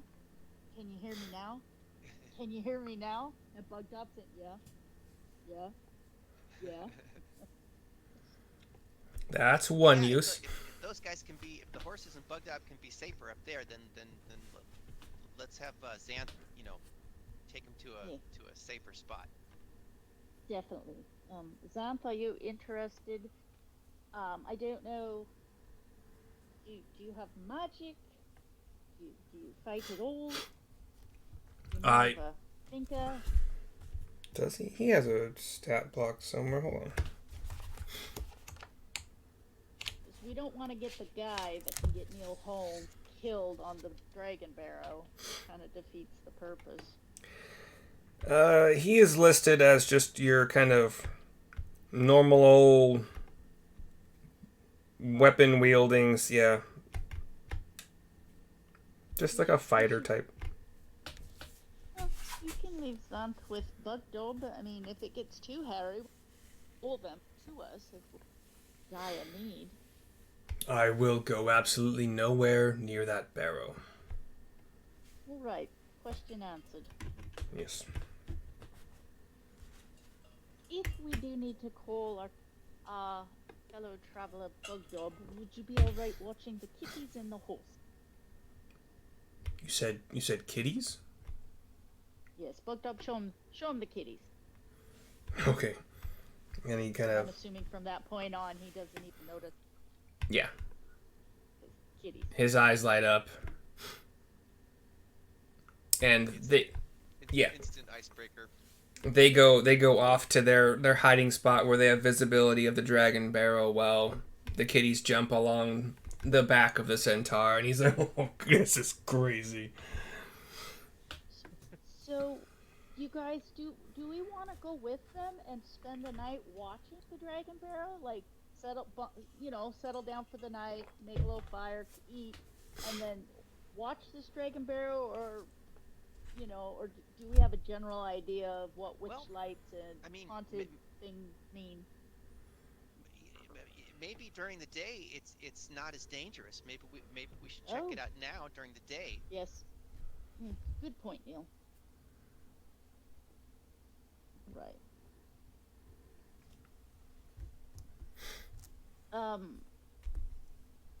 Let me see how far away. Hold on. So, I have to be, for my detect evil and good, I have to be within 30 feet. So, yeah, so we can get up next to the barrow, and I could cast detect good and evil just to get a general sense, you know. Okay. Yeah. Because I think it gives you a general sense of. Is it a directional? See, slash undead. Where the. Give us an idea. Potentially. What's where? Yeah. Ah, gosh, dang it. So it'd be similar to what I did in Axel.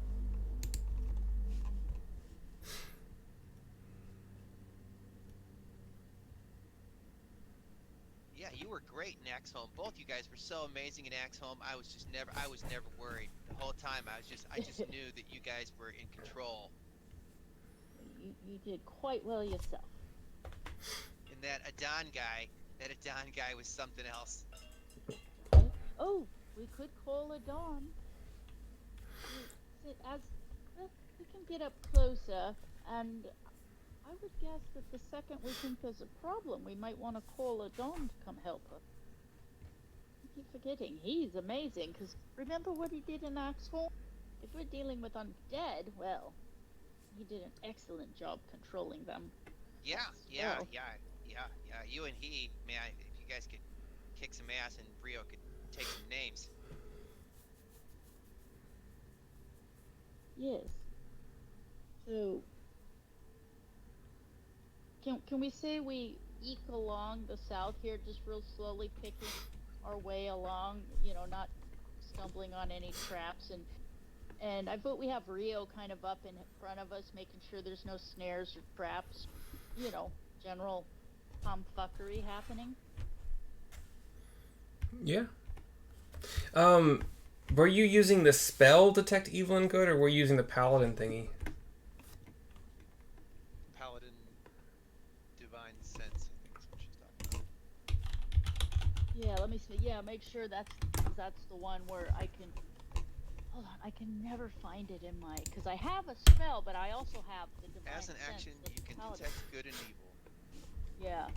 So it's like a one thing. Affected by the Hallow spell, or know the location of any celestial fiend, undead within 60 feet that is not behind total cover, whatever that means. Yeah. That's the one I used, and remember you expanded it. I believe I have. You gave me like a general sense versus having to have line of sight, like unless it was more than like, a foot of rock or Yeah. blood. So I'll just say that Sarissa has thrown out, my divine sense, So before you do that, you would know that it's not going to penetrate into, like, if there's anything under this dirt, it's probably not going to penetrate that deep. Okay. But as far as like in this broad daylight barrow thing where it's, oh, by the way, there's text here, not that it's super important, I've already basically told you. A 30-foot hill rises ahead of you, its top too flat to be a natural occurrence. Jutting from the grassy hilltop is a row of 10-foot tall bone-white rocks that arc toward the stormy sky like outstretched talons. Kind of what these rocks are here. So they're not delay so much as they're more like I'm totally drawing a blank. You know the ones, the big things with the lintels across the top. What are those stones called? They're not Stonehenge? flakes. They're not. Yeah, so they're more like henge stones. These are, well, they're like the support stones, I guess. But no, there's no like crossover stones. Okay. No top pieces. Yeah, they're all vertical. Do they look astronomical at all? Probably. Nobody here is an expert in that, so we wouldn't know. Yeah. Ooh. All As right. as in like aligned with the stars? Is that what you mean? Yeah. Yeah. Yeah, you don't get that sense. Not to mention, this is a barrow, and barrows are sacred places, and henges are sacred places, but well, it depends. Some cultures did. They would cremate people and bury them, but yeah. It just depends. You will kind of notice, just kind of from the map, like this could be the dragon's head. This Yeah, could be a that's what I'm saying. wing. So this could be the dragon's spine, kind of like the representation. Yeah. So, kind of looks like a large dragon. Yeah, yeah. And then Neil flies up a little bit, and so we can. You definitely see it from on high. Yeah, I was like, yeah, well, but that doesn't make any sense, because they didn't bury the dragon here. They buried the lady Well, didn't he say they buried her in and the her general friends. area where Yeah. the dragon fell, because they died killing the dragon? So Oh. Sarissa will throw out her, as I'm walking, I got my, as I'm walking, do I sense like evil anywhere? Are you using your divine sense? Yes. So I'm throwing it out there while we're. Where are you using it specifically? Because it's instant. Like it doesn't last for 10 minutes. Okay. Yeah, I'm standing right here and I'm gonna throw it out. You sense nothing evil, nothing that would be triggered by that. Yeah. Okay. I'll walk further down to where Rio is. I'll check again. One more See if I time. sense. Nothing Yeah. sensed. So I do have.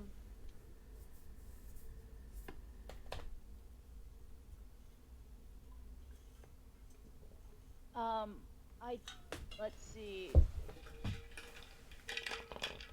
So I do have a detect hidden evil spell that can penetrate most areas, but it will be blocked by like a thick stone or an inch of metal.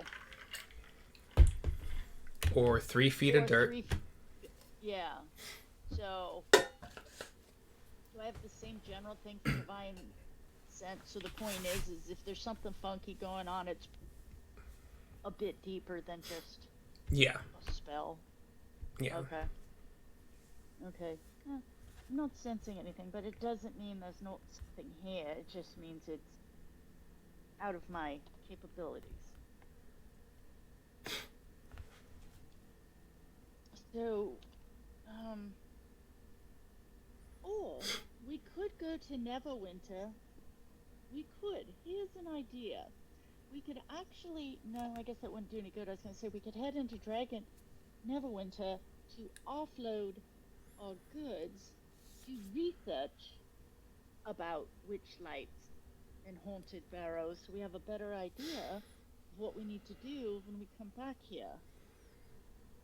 That make sense? And then if we pick up goods while we're here, well, we can just bring it back to town at some point, because we're not that far from town. So Sarissa's suggesting maybe we go to town and research. We know the star says that there are witch lights at night and stuff like that, so I'm wondering how much would it benefit us to go to town, offload what we have, because town is not that far away. Go do that, leave Bugdob here with Xanth, overnight, go do our research, do what we're doing. We could come back and be better prepared, like whether it's spells or this or that or whatever we need to do. I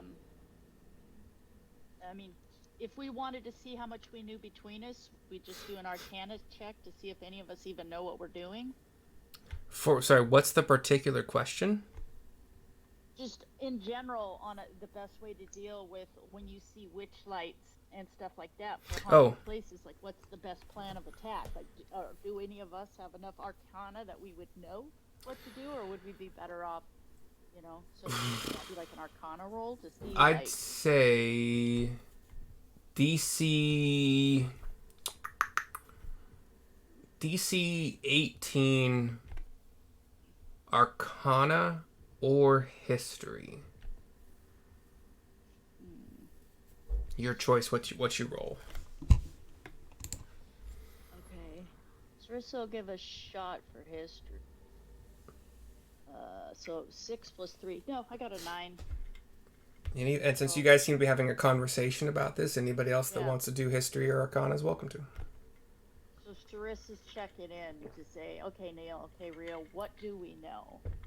And if we don't know enough, Sarissa's suggesting we head to town and do a little research.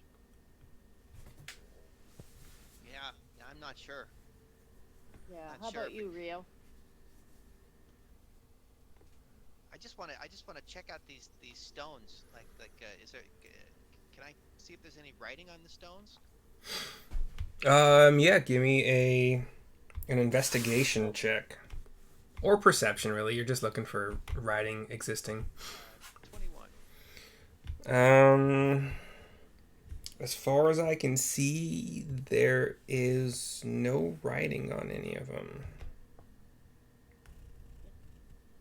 Rio, did you weigh in on the history or arcana of how to deal with witch lights, etc.? Or it's just not in your wheelhouse, man? Feebly, let's see if I feel lucky. Yeah. How about a 20? Oh. With a 20, these whole like witch light thing, it's something you definitely learned kind of growing up as an elf. They were talked about by parents trying to like scare children, and they were called will-o-wisps. Playful beings that are playful in a generally harmful way to the living, and can be the result of a death that was a little bit too early for the one that died. Like, they thought they were too young to die, kind of thing. So that's why they're playful.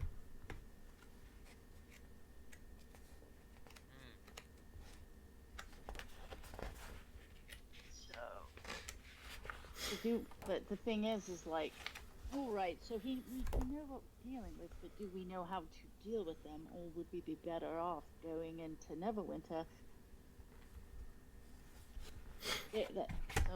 So would he know, like, are they undead? They're just undead. Sorry, you know they're undead? I asked, like, from what he told us. So do we know that they're like? Oh yeah, they're undead. They're undead. They're undead. Yeah. Are they naturally created all on their own? Are they spirits? Did somebody put a curse on somebody? That you don't know, but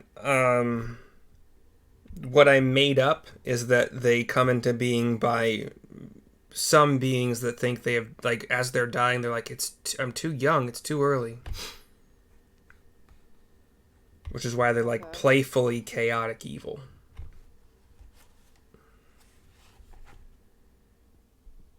So, I'm just trying to decide, like, Yeah, we may need a Don for that.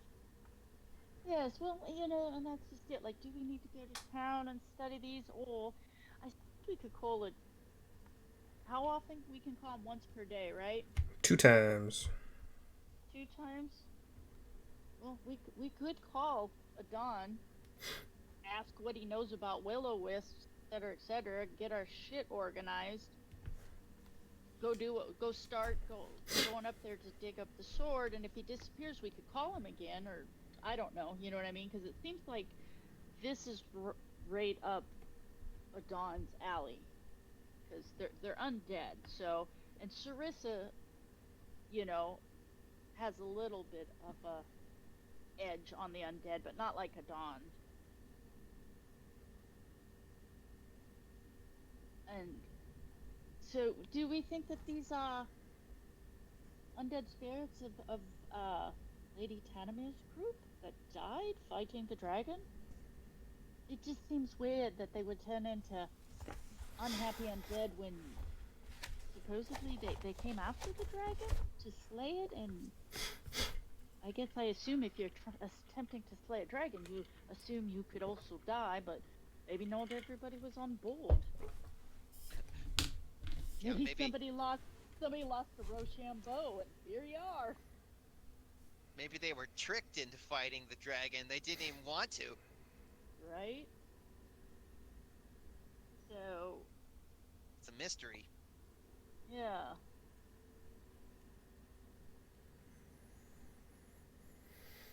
We got Bugdob here. He can fight. And, Yes. But it depending on how good they are at attacking or at hitting, we don't want Bugdob to get hurt. We That's just true. don't. He has no armor. And Bugdob, even though he's an ogre, is still kind of squishy, right, with no armor. Squishy is he's easy to hit, but he's hit points out the butt. Yeah. So my question is do his hit points level up with us since he's part of our party, or do his hit points stay fixed? I have leveled. My hit points. I've leveled him up. I've leveled him up once already, and I did mention it to you guys so you can make sure that you knew his new hit point total. So what was that? Was You know what? 64? After Axholm, yeah, sure, he could get another. That's fine. He could get another set of hit points there. Wait, I have 66 He's circled next to his yes, he's currently at 66 hit points. name. Okay. Plus he's at 12. Wait, I have 11 plus 1 AC for some reason. But now with the shield, it would be another plus. He should be at. Why did I put plus 1? What's that from? Did you guys give him a ring or something? Seems like there was something. Yeah. So he's currently at 14 AC with whatever the plus 1 is from, because I'm going to trust why I put it there, and the Okay. shield. So Bugdog has an AC of 14 and hit points 66. Hit points was 66 before we leveled him up, so add 7 to that. Unless you guys want to roll a d12 to see if it's higher. 670, 73.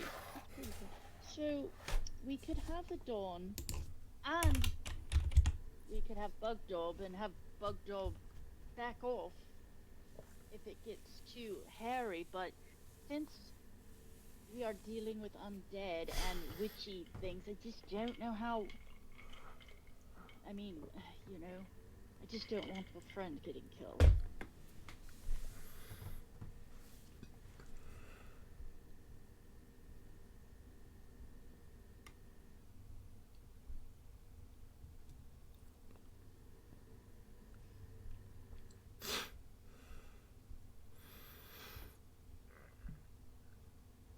Are we doing the Barrow? Are we going to Neverwinter? Are we pausing the game and for you guys to decide for next week? We could play a little longer. Okay. Well, what do you guys think? Do we want to go to town and see if we can't find charms or something to help us with these things? Like I said, I don't know enough about them to know what we're going up against if they're undead. Yeah, is there some place in the city that can tell us like more about will-o-wisps, or can we go to a church and or I guess we could try summoning a Dawn and ask a Dawn. Ooh, that's an idea. And then if we end up fighting them today, we can pull him back. but maybe walk through with him what exactly we need to do. Is Bugdob safe fighting? Etc. Etc. Etc. As far as summoning a Don and asking him questions, I feel like that'd be a little bit too game breaky. I think that these guys or gals or whatever creatures you choose when you make your friend, you're kind of making a basic blank slate, but I will allow the possibility of a D20 somehow pulling information out of the ether. Otherwise, it's a little bit too powerful, kind of. It's already pretty powerful. We can always just go to town and priest or wizard or shaman or blacksmith or dwarf or anything. Anyone that knows more than we do. It's not hard. Yeah, we could go to the tavern, and I could play some songs on my pan flute, and we could buy a couple rounds of drinks, and then we could see if anybody knows anything. Ooh, that's a good idea. Yeah, do some intel. Yeah. So, All right. That can always get us a place to stay because Yeah. of my talents. Any inn is going to want us to stay there. Do you? Of course. I thought for a second you were gonna say like you have a passive that just gets you a room anywhere you want. I believe I do. You do? It's like folk hero. Yeah, I'm an entertainer is my background. So I receive free food, free lodging and food of a comfortable standard as long as I perform each night. Okay. All right. And something which I probably need to pick up at some point is technically because my background is a knight, and I actually technically can have 3 retainers just to go and fetch and do and stuff. You know what's funny is when you said knight, I'm like, wait, does she have retainers? And then you said, Yeah. Yes. Yes. Yes. That's crazy. I'm one of your squires. I mean, I'm Yes. a squire. Yeah. no. So at some point, like I said, we can discuss, like maybe when we're in Neverwinter, I can find some, that way they can go and do a few more schleppy kind of things. So Just don't make me jealous. I don't want to get jealous. No, if anything, Neil, I would probably have an answer to you. Okay. You will be the boss. Okay. Oh gosh. Why are they doing push-ups? Because I told them to. I'm regretting all the things. Yeah. So when we go to town, we might want to look at getting 3 commoners. Either that, or maybe I have 3 and they've been in Neverwinter drinking this entire time. Who knows? So. And they won't fight for us, Neil. They will do laundry, do the grocery shopping, change the kitty litter box, wash Bugdob's under drawers. You're just a magnet. People love you. Sounds like a good way to get your retainers to unionize, if you ask me. Right? Wash the ogre's underwear. Mm-hmm. Okay, well, Rio, are you Alright. alright with going to town and looking around? Finding out what we can find out? Selling our stuff while we're there, because we have stuff to sell, so that way we're not just showing up and trying to get info. We're showing up, we're selling our goods. We can have Neil tell him the tale about the banshee we, offed and all the ghouls, while also collecting intel on the will-o-wisps. Sure, yeah.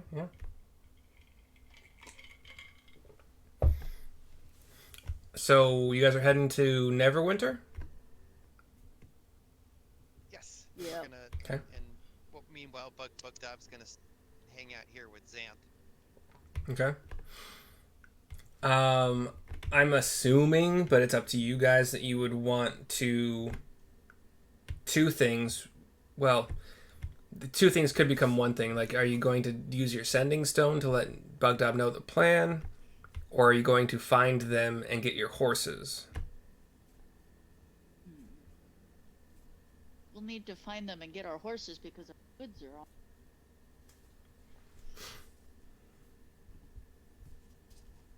Yeah, we have the horses have to come with us because they're carrying all our stuff. Yes. We could potentially. We'll have to find a place to, Yeah. Well, I don't know. I don't know how Neverwinter works. Can we just take the horses into Neverwinter and they walk around with us? I assume. Should be fine. Yes, I'm sure there's somewhat we can stow the horses. A parking garage. Yeah, I've never been to Neverwinter. Rio? Stabilisaurus, maybe? There we go.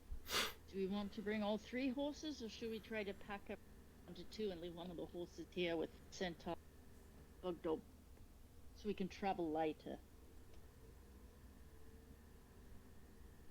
Yeah, I can ride with you. As long as we can still, carry all our stuff. So let's say we call Bugdob and we meet up with Xanth and Bugdob so we can figure out. How far are we from Neverwinter? I just did this math a second ago. Where did I put it?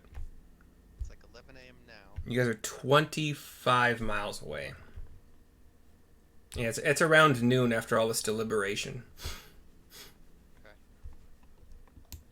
And It's another inspection. On horse, 3 hours. 200 minutes. Yeah, so 3 hours and change. Well, we can bring the horses in town, sell our wares before everything closes down, then go to the tavern and get a place overnight, and also ask Oh, around. you want to stay overnight? Well, depending, because if we get there at 3, Because we could be back because we could be back here by the evening time, and that's probably when the witch lights are going to be out. yeah, we could shoot for that, but we don't want to tire ourselves out either. Depending on how, because we have to recon in town, right? Yep, that's our intent. That's true. That might take some time. Yeah, that's what I'm thinking, is we can go Okay. sell our stuff.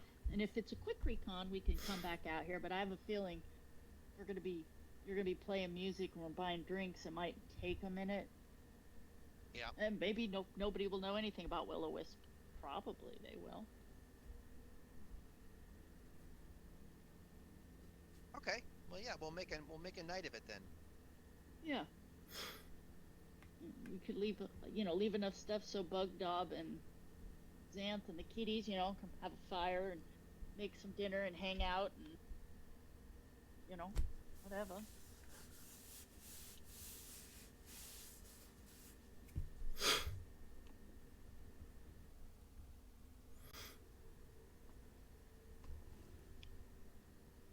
So I guess you're traveling. Yes.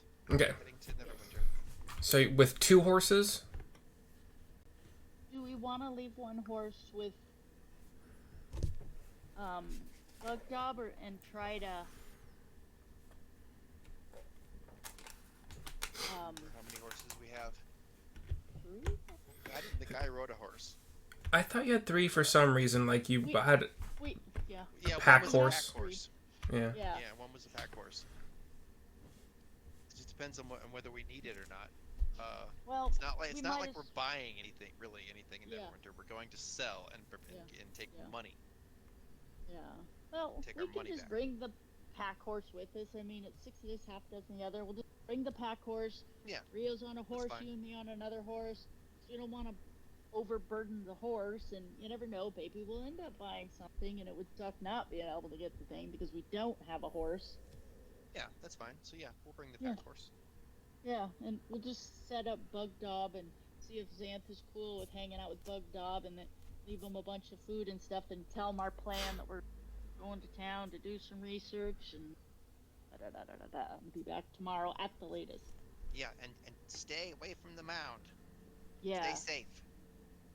Yeah, we could even ask Xanth and say, well, can you make sure Bugdob, the camp's far enough away that he's not, and the kitties are not in danger. Yeah, our camp is secluded. We don't get raided by the orcs. They don't come this far. It's when we go out further than it's comfortable. That's when the orcs strike. So our camp is safe. Excellent. And you're all right having the kitties and Bugdob stay with you over the night? Yeah, very, very all right with these three. Right? He loves the kitties. Yeah. And Bugdob. Yeah. Bugdob's cool. He's already challenged me to a game of dice, and I beat him, which he was not happy about. Sarissa will lean over and say, let him win, like 1 in 3 games. It just makes it more fun for everybody. Nobody wants a cranky ogre. I don't know how you let somebody win at a game of random chance, but we'll figure it out. It's easy. What's that over there? Turn the dice to a 1. Very simple. That would...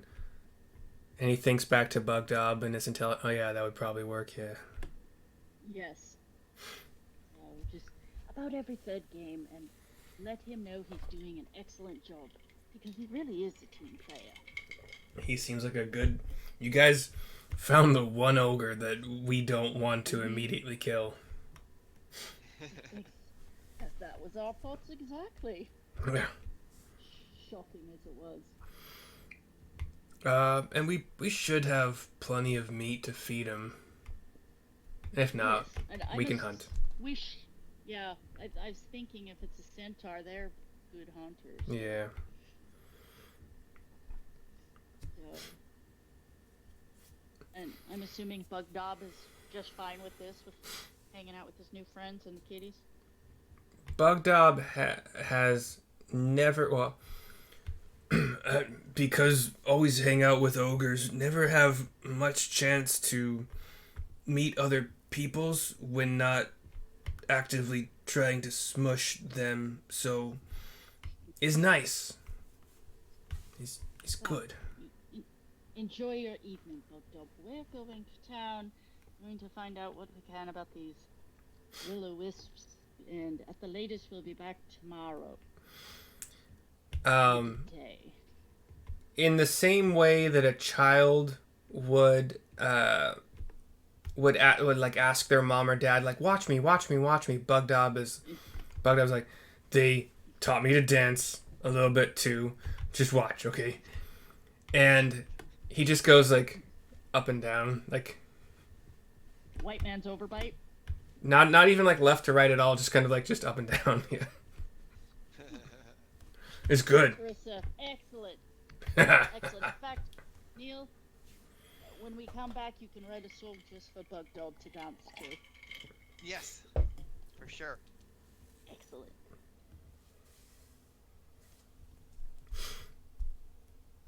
Right. So on horse, it is that 200 minutes over to the entrance to Neverwinter. And we get to play with a new map here that I just found. Oh, I just got a text saying they're running a little late. Cool. I must repress urge to type. That's fucking cool. Fine with me. You take all the time you want. Be later. Yeah. So this map is so small that y'all are giants, just FYI.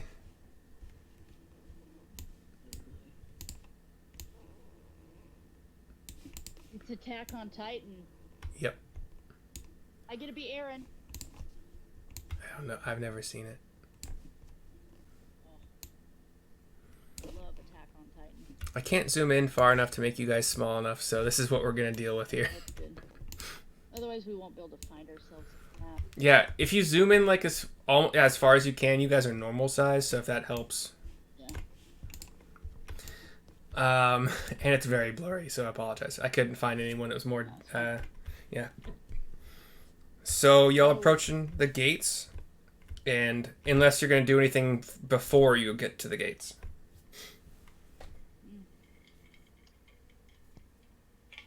No. Okay. I might put on my new cloak of many fashions and try to like blend in a little bit, like if I've seen anybody else, see if I can make me look more like I belong to Neverwinter. So, somewhat less like traveled and worn. Yes, and less fairy, more Neverwinter. Okay. This late in the day, there's a small spattering of, oh gosh. If you use the marker, it's gigantic. It's crazy.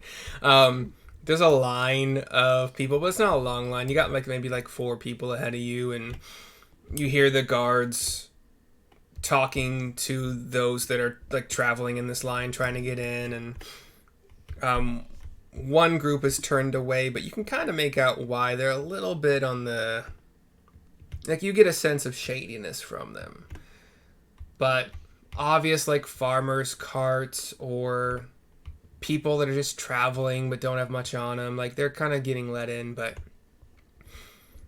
anything you want to say to each other before you reach the guards? Melissa will say, Neil, all deal with the guards.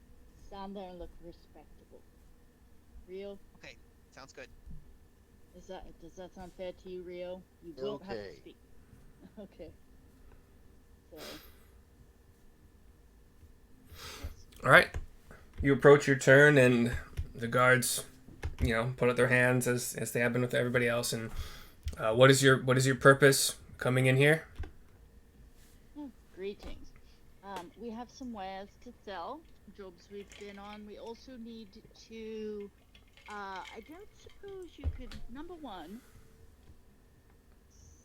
tell us a good tavern to spend the night and have dinner at. Number two, is there a library or a hall of clerics or somebody we could talk to about a general evil we might have to fight? And number three, we have some goods to sell, so we need a map of the city. We need to find your ironwright, potentially a rare bookshop or a wizard shop, and a general map of where to find things in town. We might need a library, a church. Of course, I need to go to the church for my gold. Business. Got it. Go ahead and... Excellent. Did we get? Does he have a little map? No. He was asking you business or pleasure, basically. Yeah. So, all right, let's go in and see if we can't find a map of somebody that can lead us around. Damn it. Your guys' your hit boxes are bigger than your tokens, so sometimes I'm grabbing you on accident trying to move them. There we go. It's actually better if I do this. So y'all get inside, and this is where things get crazy for yours truly. So, Rio, Neil, do you think we should probably go sell our wares first, and then do everything after that? Sure. Yeah, get that out of the way.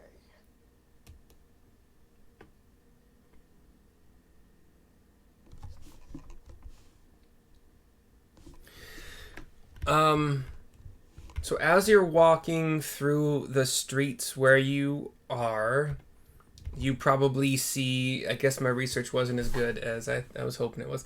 You probably see kind of some housing. You see buildings selling food of various types. You don't currently see any signs for blacksmiths or high-end shops. On the outskirts here, it's kind of more local, kind of just helping out the neighborhood around. And what is God, okay. There's so much to we this should map. head further in then. Yeah, as you head further in, like following this street, I would, to the if you were to follow it to the north, you see ahead of you this big old chasm.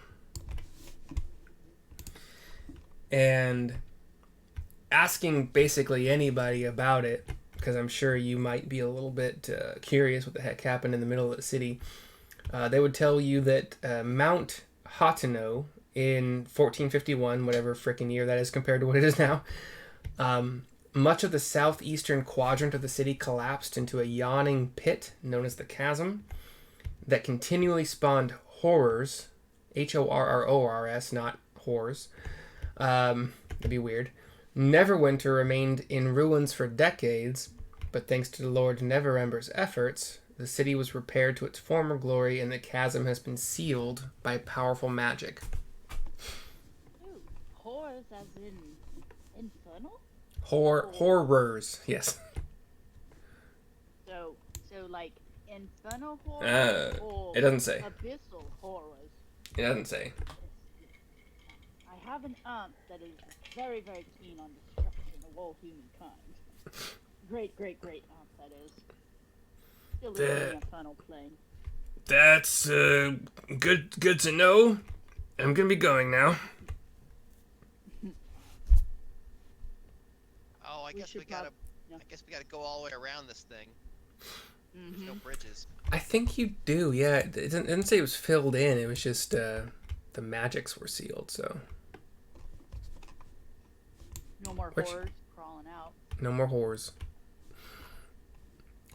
So yeah, there's like a road that kind of goes along the outskirts of it if you want to do that. Or road, pathway, whatever it is. These are wide enough for your horse. Or like, maybe like it's a one lane each way kind of road. Anyway. If you are asking around a little bit like you asked the guard, you're looking for a place to sell certain items and a place to ask about the will-o-wisps.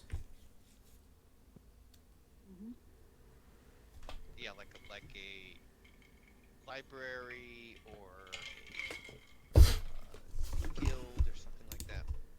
Maybe a university even? And if you were asking for a map as well, somebody would have pointed you to this on the other side of the chasm, so you'd have to go all the way around. But like over here, there's actually a place called Moscato's Maps and Legends. So that's one place to go. We could check with them. They might know more about the legend of the will-o-wisps and how we can fight them. Yes, we should find out as much as we can. Perhaps there are potions or a spell we could purchase, something. And we can also look into, is there anything we could get to help Adon? I don't know. Yeah, we gotta save our money though. Can't be buying all kinds of potions. True, because we need to get Bugdob's armor. You would learn also that almost a straight shot from to the west from that map shop would be where you can find a place called the Shining Knight Arms and Armor for any of those needs, buying, selling, etc. Obviously you'd have to go through the streets to get there, but it's over there. You would have been recommended that like the closest inn that has a reputation that might be beneficial to you is the Iron Flagon Inn, which is southwest of that knight shop that I just mentioned. And as far as temples or other places to learn about magical beings and ghosts and stuff, there's a House of Knowledge, which you learned is a temple to Ogma, Oghma, M as in Mary A, which is located next to near a bridge and kind of on the water. what was her name? It's a temple to Ogma. OGH Mary Alpha. Okay, Ogma.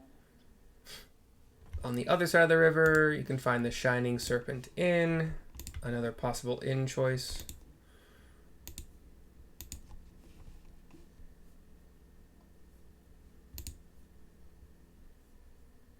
Well, let's go talk to some people. Yeah, let's get some stuff sold. All right.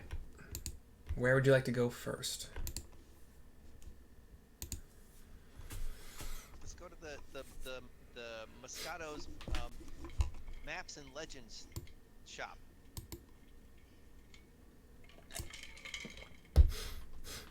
All right. You guys got here, what, around 3? We'll call it, 3-ish. You're in after a line, so like 3:30 you get in after waiting in the line of other people. You would get to the shop. The legend is 500. It's not a giant city, like 500 feet. You can see the legend in the bottom left if you wanted to. So you can get to the shop around 4. And what are you looking for in particular here? As you enter the shop, you hear the ding ding ding of a doorbell up there as you open the door, and someone behind the counter says, "Ah, it's nice to see you. What can I do for you?" I would mention the name of the lady who killed the green dragon, and say that we're looking for more information about her. Oh, because it's maps and legends. Yeah. Yeah, and also her anything about her companions, etc. Yes, and about her And companions. and the dragon too. Anything? Yes, the green dragon. Yeah, he might not have been too happy either when he died. So, specifically, more information about the lady that killed the dragon? In Well, her yeah, group, just- yeah. Yeah, and her group, and I we heard that they were able to defeat the dragon, but that they all died, and we just wanted to know, like, who was with her, and do you know anything about their quest to kill the dragon? Oh. And also, anything in general about Will-O-Wisp, ways to combat them, things they don't like, just, as an aside. Well, that tale is a very... It's told quite often, given that the Dragon Barrow is so close to here. Well,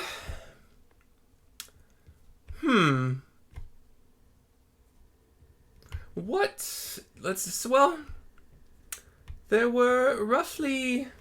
So, Alessandra, whatever her name was, I can't remember her name right now. Allegondar. Allegondar was a paladin of some renown. She was a mighty good fighter. Her sword work was amazing, something to behold. She was joined by... There were 2 groups, if my memory recalls, and there was... she was joined by a druid, a cleric. I think there was a fighter and a spellcaster, but I can't remember exactly what kind. And the other group was... Names. I'd be making them up. Oh, okay. Yeah. And the other group was similar. Tanamir is the Allegondar, or was her name Allegondar Tanamir? Tanamir Allegondar. Okay. And also, that's not information that the book says I should be sharing with you, but it's in here, so Oh. I just figured the centaur might know some stuff and share it. Information is fun. So, yeah, we need as much information on her party, her death, and also ways to combat Will-O-Wisps. On the topic of Will-O-Wisps, I'm afraid there's not a whole lot of documentation about them that I have access to. A temple might have better information there. The party, like, it was an adult dragon. It was not something to be trifled with, and there's a possibility that they were a bit cocky, but they did fell it at the cost of all their lives, obviously. Well, how did they kill it and then get killed themselves? I mean, if they beat it, how did they die? Green dragons are known for their poison, acid, one of those two. So, Not fire. no, not fire.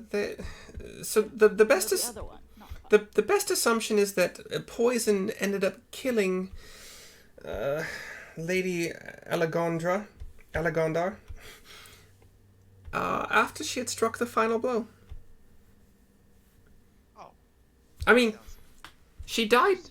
As I told you, she had dying wishes, which was that her compatriots were buried with her, and I think that the dragon was buried with her as well in this barrow. So she died after she was able to get her dying wishes out. So Okay, so she's probably not the problem, but how about her companions? They seem like they were perhaps killed unsatisfied. Nobody knows, right? well, there's speculation that the ones that died quickest were probably the cockiest, and they tend to think that they are invincible. So that could explain the wisp, but I don't know for sure. So, okay, so is there? Well, I suppose. What's the name of this shop? This is the Maps and Myths place. that's where we are. Oh, We are at the Maps and Legends shop. You Maps guys don't and want to buy Legends. a spell book here, do you? No, that's not our cup of tea. we can go to the Temple of Ogma. Yeah, the House of Knowledge might be a good place.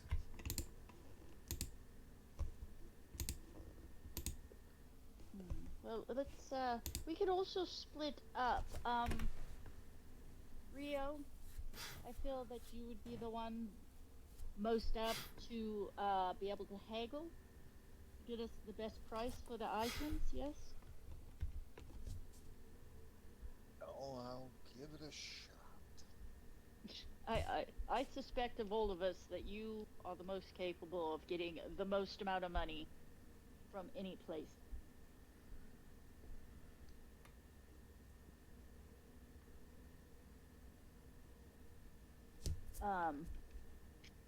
We have 5 pound steel copper. We have that holy amulet. That's that platinum amulet. I can copy and paste it all so you know exactly. Perhaps you could reconsider, given Rio's historical lack of success at persuasion. Oh, that's right. Oh, right. Never mind. I forget. As much as you refuse to take a lower price, there is some finesse required, so we can all just go do it together. Right, I'll keep my eyes on the door. Exactly. So let's. Is there a bazaar around us somewhere that we could go? Specifically, like, for what? A bazaar? If you're looking for better prices on what you're selling, right? Yeah, just some place where there's like a bazaar or some kind of menagerie where everybody's doing everything and we can start showing what we have and get some money for it. Aside from what I have listed on this big old map, it doesn't tell me anything more. If you want a bazaar, then there exists one somewhere. Sure. Yeah. In this sprawling city, sure. But I don't. Yeah, like a more upscale, where higher end consignment shops or where they're gonna be looking for goods. There's not going to be like a one-stop place to sell all your shit. If that's what you're asking. No, I didn't think there. No, that's why I said Okay. a bazaar.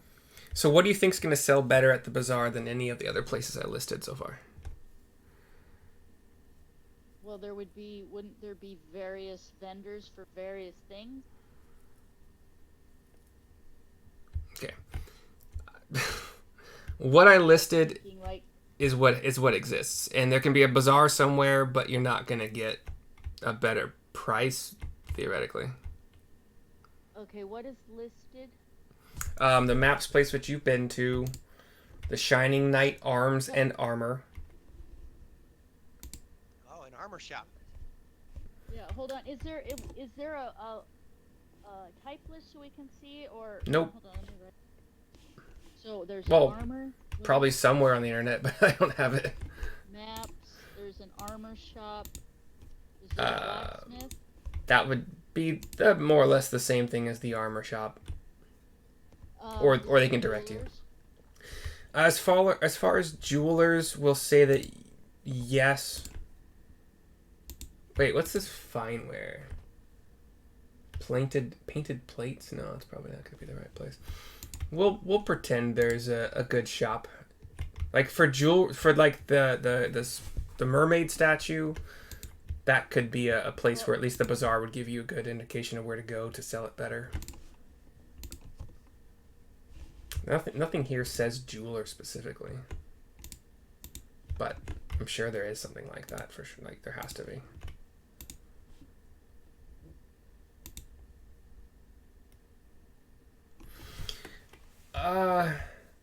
Closer to like the water for ease of sailors like hopping in, hopping off, selling stuff before they go to hop back on the ship for the next port. We'll say like in that area there's a good bazaar set up in this like docks area, and yeah.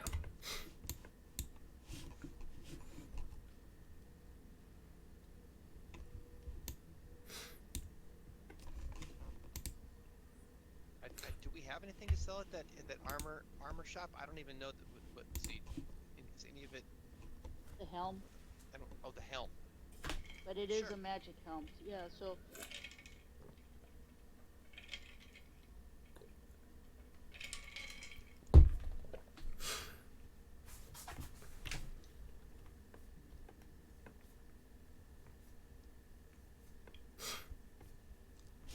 I still think they would probably be interested in the helm. Let's go to the knight armorer and see if they want to buy the helm. All right. To get to there from the map place, you travel through some streets. There's a lot of housing in this area, some larger, some smaller. You reach a wall in the middle, right up that's what this line happens to be. The wall, as it's called on this map. But there's a pathway through, a gate that just easily opens and closes to, if one part of the city gets overrun, then other parts of the city have some defenses. And then right on the other side of that wall is the knight's armory, place-a-majigger.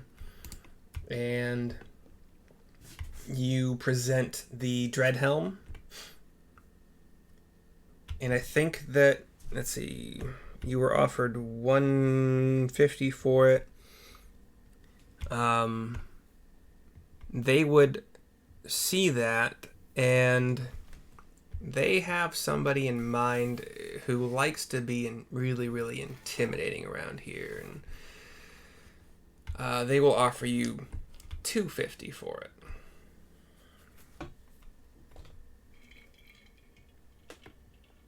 Seems pretty good, guys. Just for a helm that just makes you look scary. yes, That's right. a pretty good price. yes. So 250 gold. Yep. All right, let's sell that and do for the the 80-pound chest that has that ring. Mm-hmm.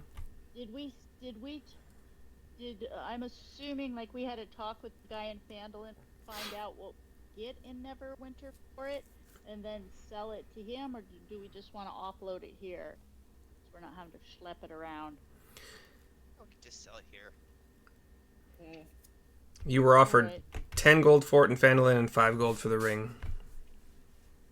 Okay, so yeah, 10, 5, so 15. So alright. We'll see if there's anything else.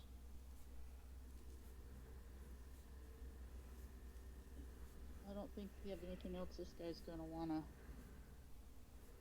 buy. We've got the comp The iron chest.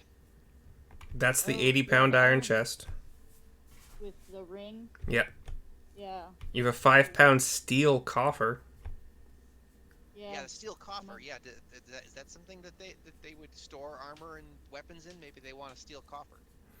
It is far too small to store. Oh, okay. Maybe like a gauntlet. But they will offer you the same, like it's just a coffer. They're gonna offer you the same thing you would have gotten Fandolin, which is 50 gold. So 50 gold. We'll just offload the 5-pound steel coffer. Okay. Okay.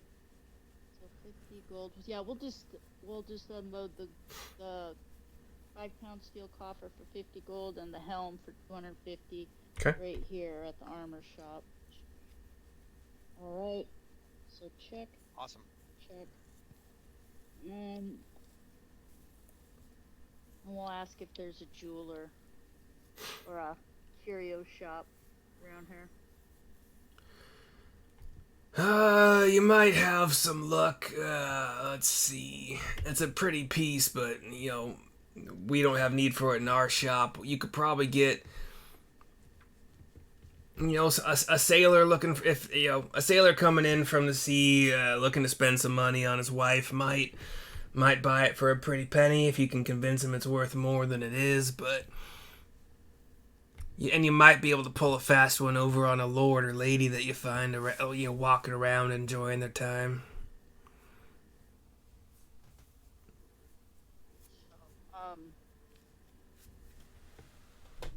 Can he point us to a jeweler of some sort? That would be the bizarre kind of idea that you had. There's not a jeweler listed on the map, but we'll just assume that one exists somewhere. But or a curio. yeah, the If we could start accosting some nobles. Right. if you're going straight to a jeweler for it, they will. Or a curio shop. A curio is just like random stuff that's cool, right? Well, it tends to be more like high ends. You'll find jewelries, and statues and figurines, and just general curiosities that are high end. Well, they make cheap curio shops too that are more high end. Yeah. On high street. I'm more familiar with the cheap ones. That's why I asked. At either the jeweler or the curio shop, you would probably be offered 100 gold. For the jade, I think jade, no, crystal, blue crystal mermaid. 100. So how much? Yeah, 100. So for the mermaid, You were offered 75 in Fandolin. yeah. So it's 25 more. So we can get 100 for the 9-inch blue crystal. That's not bad. Let's sell that here. Yeah, I think that's good. Okay, so, and then I'm gonna show them the, hold on, so 100 GP. The amulet with the platinum amulet with the hammer and anvil on it. The Axholm symbol.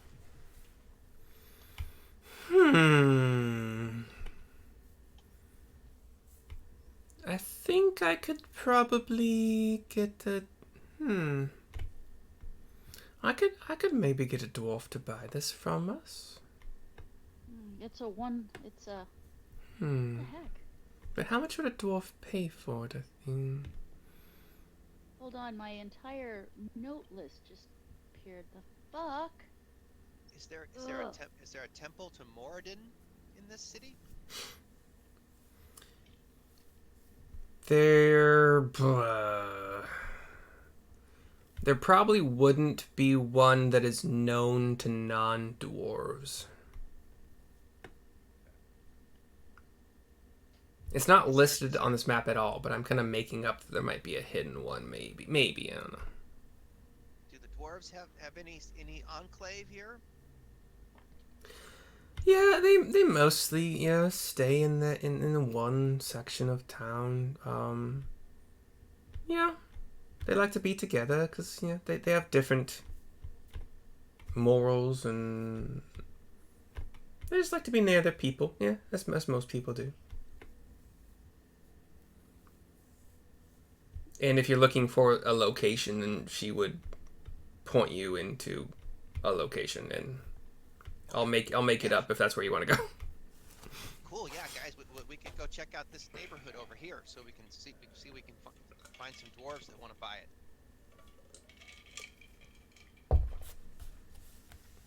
I can sing them the song about Axholm and killing the banshee.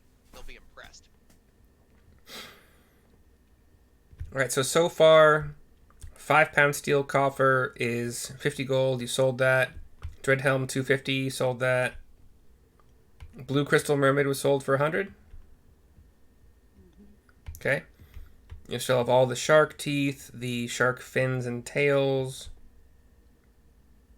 the amulet, 100 should be. the 80-pound iron chest and the ring to lock and unlock it. Sold the pound of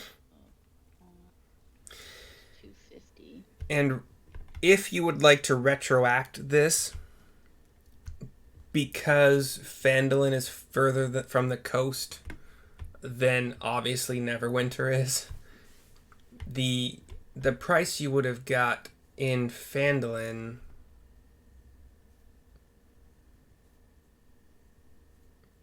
I would say would be a tiny bit, like maybe 10% higher than you'd get here. Specifically probably from Town Master himself, because he likes to be exotic as much as possible, and not many people eating shark fins around here. So He's the gentry of. yeah, he's kind of one of very few there. Taxes. Meanwhile, Yeah, go ahead. I'm going to invest 60 for ring mail for Bugdob because it bugs me that he's going bad. 60 gold for ring mail. Right, standard is 30. Okay. And that gives him an AC of 14.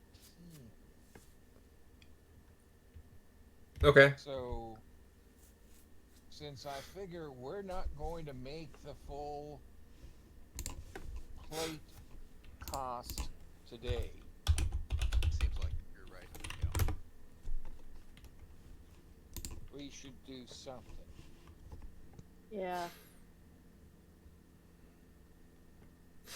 Okay. That would bring him up to 16 with the shield. Fuck. Disadvantage on stealth, but that probably wasn't going to be a big deal anyway. Unless we can get a lot of money for this spell book. I don't know how valuable this spell book is. Does the spell book look really nice? Does it have high level spells in it? I would say, well, it has the ones that I told you. Blur is a good spell. Mage armor, like both of those are used by wizards a lot to protect themselves. The rest have utility uses, I think. I don't remember the exact list, but So he'll buy the shark fins.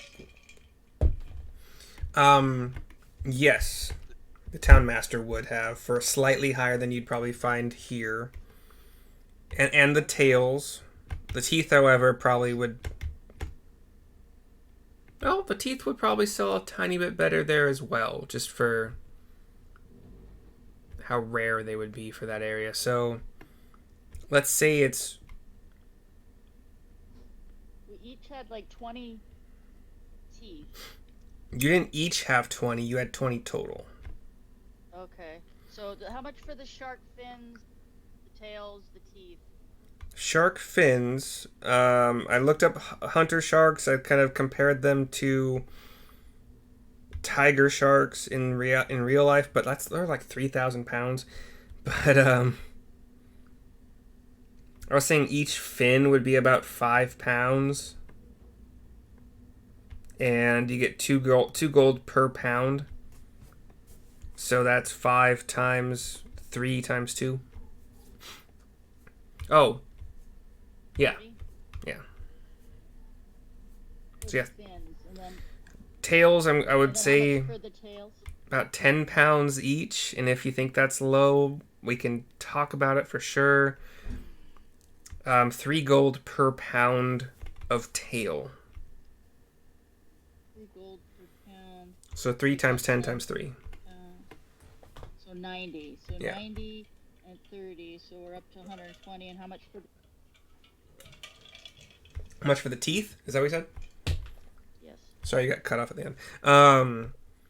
In Phandalin, they'd probably get you a $1.25, so 1 gold 25, so 1.25 gold per tooth times 20. Okay.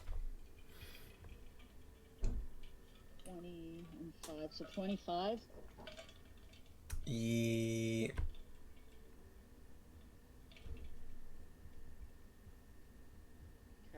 So that's Yeah. 100. That's 145 gold total. Yep. Okay. I just don't want you to spend your money, Rio, if we have enough to do this. I don't think we're gonna get enough, but we can. Well, we got the spell book left, and we've got the amulet left, right? Those could be. Yeah, last thing I'm going to do is chainmail after everything else. Yeah. And the conch, we still need to sell that. True. Got the conch, the spell book, and the 80-pound. We've got the amulet, the conch, the spell book, the gold signet ring, and the 80-pound chest and box. Yep.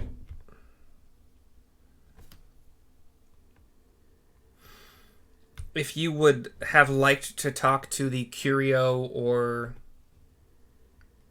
jewelry or whatever person about the conch, which is what color was that? I think it was also a weird material. Whatever it is, I'll look that up in a second, but you would have been offered 250 gold for that.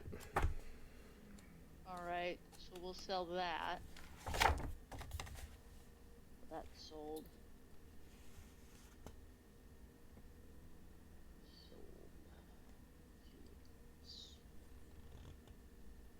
Sold. 250 gold. So spellbook. Opalescent, that's what it was. Okay, so now we need to go visit the dwarven section of town and see if we can talk the amulet, and then we need to visit a magic store, see if they want to buy the spellbook. Mm-hmm. Yes. And we still have the 80-pound chest with ring. Right, that seems like that would be something that a merchant might want, or maybe somebody down by the docks.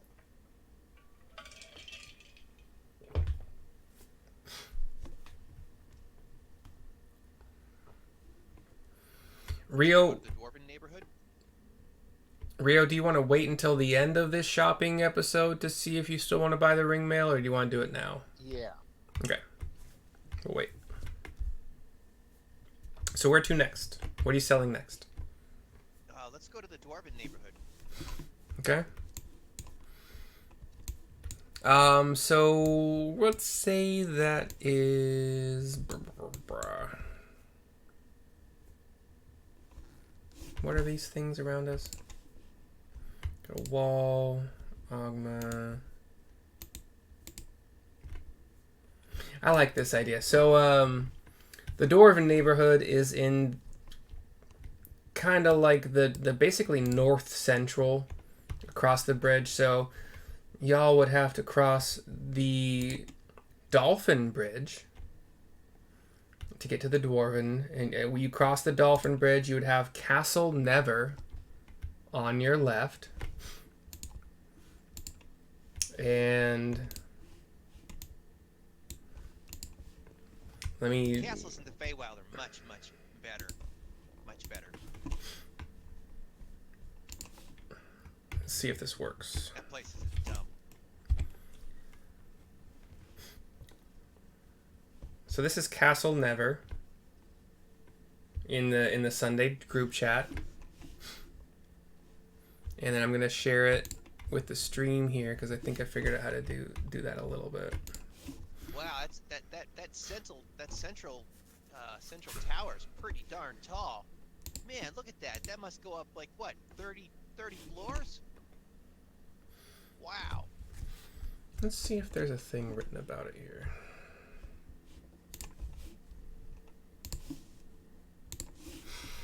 Kind of I take reminds it- me of the Dark Crystal. I take it back. That is pretty impressive. Castle Never stands as a monument to the city's former glory.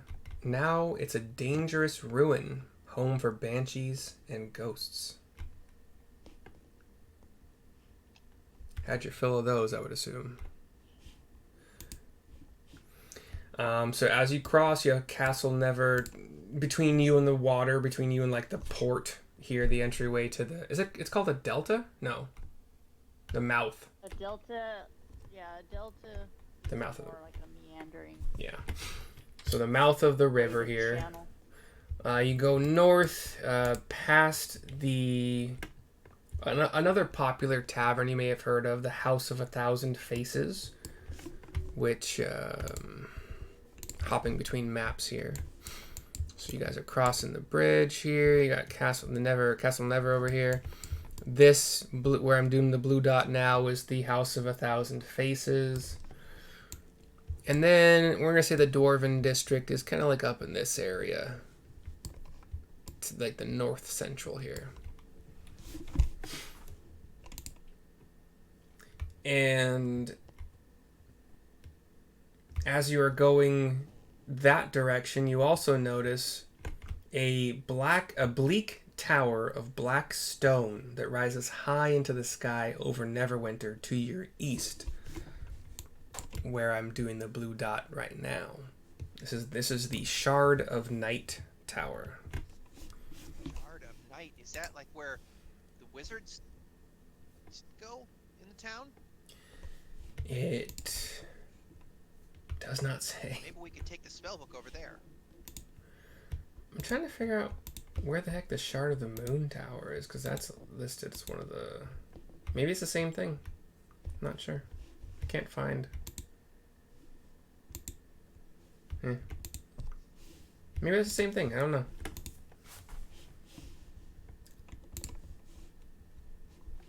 Let me look really quick. Let's see if it says it here.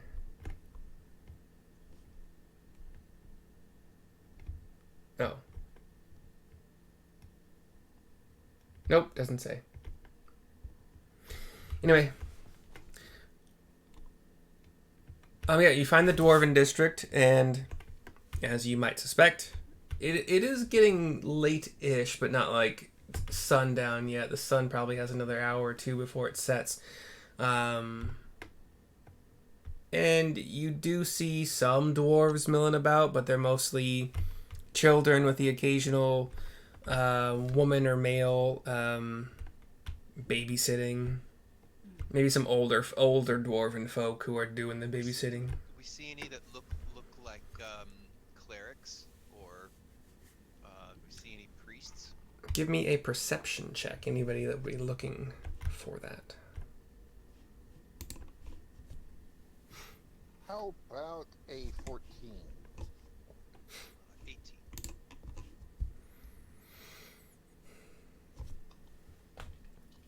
With an 18, you would see a dwarven who you would assume might be a cleric. You see the robes. They are somewhat like steel-colored robes with some black filigree and black lining at the cuffs and along like a kind of V collar that isn't deep because he's got it crossed high enough. He's coming out of a random house. Yeah, let's ask him. Sarissa, do you want to sell it? Do you want me to sell it? What thing are we selling now? It's a dwarven holy symbol. So this dwarf priest over here might like it, but I mean, I hope he doesn't get mad at us because we stole it. But I mean, we did. We didn't steal it, Neil. We reappropriated it from Yes. a place that had been held hostage by an evil, malevolent force. Yeah, I mean, I suppose I could just try to charm him. Oh No, wait, no. they don't have that spell. Never mind. Excuse me, sir. Aye, what can I do for you? We have platinum, I guess you could say holy symbol from the god of Morden. Oh. This originally comes from Axholm. We've recently liberated it from the malevolent dead force and put to rest any spirits that had been left roaming the hole. And we are now here in Neverwinter to apply for upcoming battle we may be having with some undead out at the Dragon Barrow. Anyway, we have this platinum amulet, and they seemed to respect it for what it was out in Phandalin. So we've decided to venture all the way into Neverwinter, find somebody that could more adequately appreciate it for what it represents, rather than having it melted down for scrapness. Well, and he, as you pull it out, his eyes get a little bit wide and a little bit, I like the tiniest bit tearful as you are telling the story of where you found it. I'm familiar with what happened at Axholm, and it's quite the tragedy. It really was, and we did clear Axholm out and put to rest any of the undead that had been left roaming the halls, and did away with all the ghouls. So it's since been emptied and locked back up. The Banshee's gone, but we do have this that and unfortunately we are in need of to further outfit a fellow adventurer, so we may take on the dragon. So if you know the place we could barter with someone for gold that would appreciate this and wouldn't just immediately melt it down. Lassie, there's no way that we would be... Oh, shit, hold on. Lassie, there's no way... Fuck, why am I losing the accent? If I even had it in the first place. There's no way we'd be letting that be melted down. Yeah, you come to the right person. He looks around. Ghouls, you say? Yeah, there were undead there. There were ghouls. They have since been dispatched. Unfortunately, there were a couple dwarf ghouls, but they are no longer in full fold. They have been freed. He takes a deep sigh at hearing that there were dwarven ghouls, and he gives what I'm gonna be creating right now out of thin air is the dwarven symbol for Moradin, which is like a kind of like one arm up in like a kind of a bicep curl kind of fashion, and the other arm kind of comes across it as a shield, so like a shield and sword kind of thing. So it looks like this. That's what I'm. Sarissa awkwardly does the symbol for her god and says, excellent. She has no idea. It was similar to how people in the real world do like the cross. That's kind of what he was doing. Oh, yeah, that makes sense. Yeah. Sarissa would completely know what to paladin. She would genuflect and, she's a paladin. Yeah. She's a paladin. It's like us being a Catholic. I automatically know what to do in a Catholic church, even if it's been forever. We don't see many of your folk around here, he says, talking to Neil. My folk, well, yeah, that's true, because we generally, I just better not say anything. Sarissa? Oh, so this is Neil. He travels with us. He's quite a talented bard. But we've recently secured him to get back home. He unfortunately lost his way and could not find a doorway back to the Feywild. But we've come across the most lovely centaur who will be guiding Neil home once we've dealt with some orcs, half-orcs, a dragon, will-o-wisps, and various other sundries. All right. Yeah, Xanth's gonna help me, yeah. Okay. He looks around. You're trying to sell that, are you? Yes, we also have, from Axome, it's a very large chest, like with the saddlebag back or whatever, and that has a gold signet ring that unlocks. It's also from Axome that we wouldn't mind if the amulets found a home here. Perhaps this might also have a home here. I believe it's dwarven made. He may I inspect the ring? Oh yes. And she hands it to him.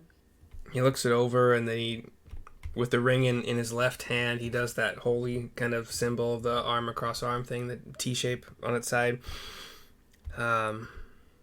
This ring belonged to what's the word they used? The word, no, it wasn't a king. It was like a C word. But let me just make sure. It was in A14. Castellan. Whatever the fuck that word is. I have no idea. Yeah, this belonged to the Castellan, basically the ruler of, well, not the ruler, but the dwarves that were left behind when they tried to seal it up to, keep those out that weren't supposed to get in. So this is basically Balin's ring. Yeah, they sacrificed themselves for the good of the rest of the dwarf people. Chris will tell the brief tale, we remember. Didn't we get this? She's gonna lean over to Neil. Didn't we get this in the throne room from what would be considered the more stately looking undead? Isn't this where we got this from? Remember, we got the ring off the dwarf. Yeah.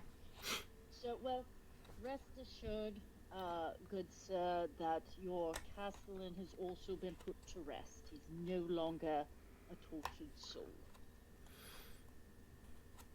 That's good to hear. Did you give them their funerary rites? Sarissa is going to look at Neil and give him the most perceptive say yes, because Sarissa's he's a cleric, right? A man of God.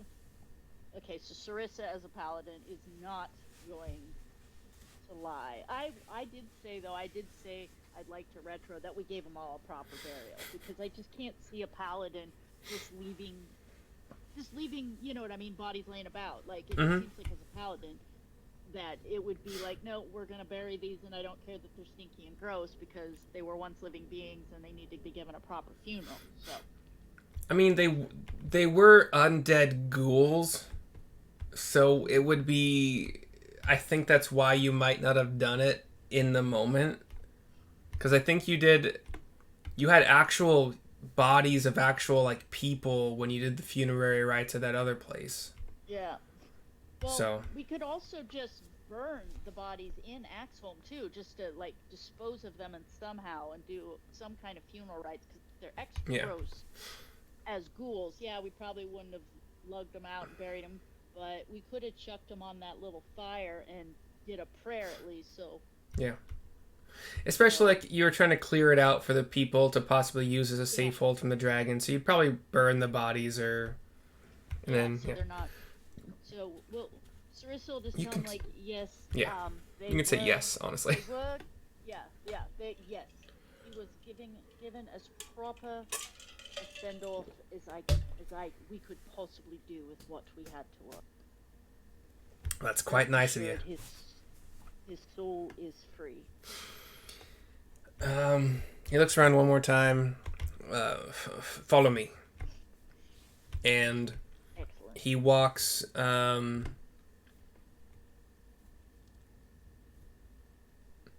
Actually... Yeah, he walks a little ways into kind of like... I'm not going to mark it on the map or do anything like that, but into a residential kind of district where there's alleys and there's thinner streets and there's houses everywhere, some 2 stories, some 1. And at some point in time, he says, do any of you do you have the ability to blindfold yourselves? Give you my word and close my eyes. It's not good enough, lass. I'm sorry. Well, we could also wait here. That is a possibility if you want to do that.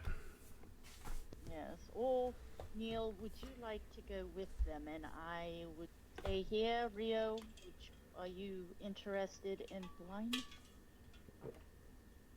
Like, do we get a general sense that he's an okay guy, or is it fuck? Give me an insight check.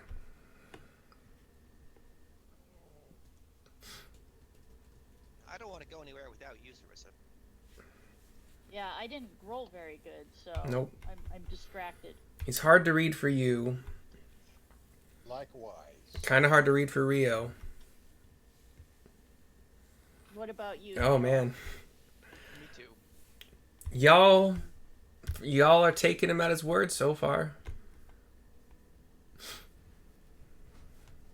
Yeah, this is, you want to blindfold us so you can take us someplace secret? Yeah.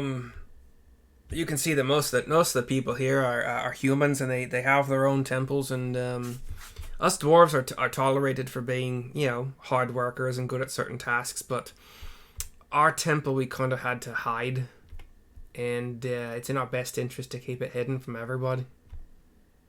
Sarissa will look at him and say, "Sir, of all people that could understand being treated as an outsider, take my word, we are not here to harm the temple or give away your secrets ever."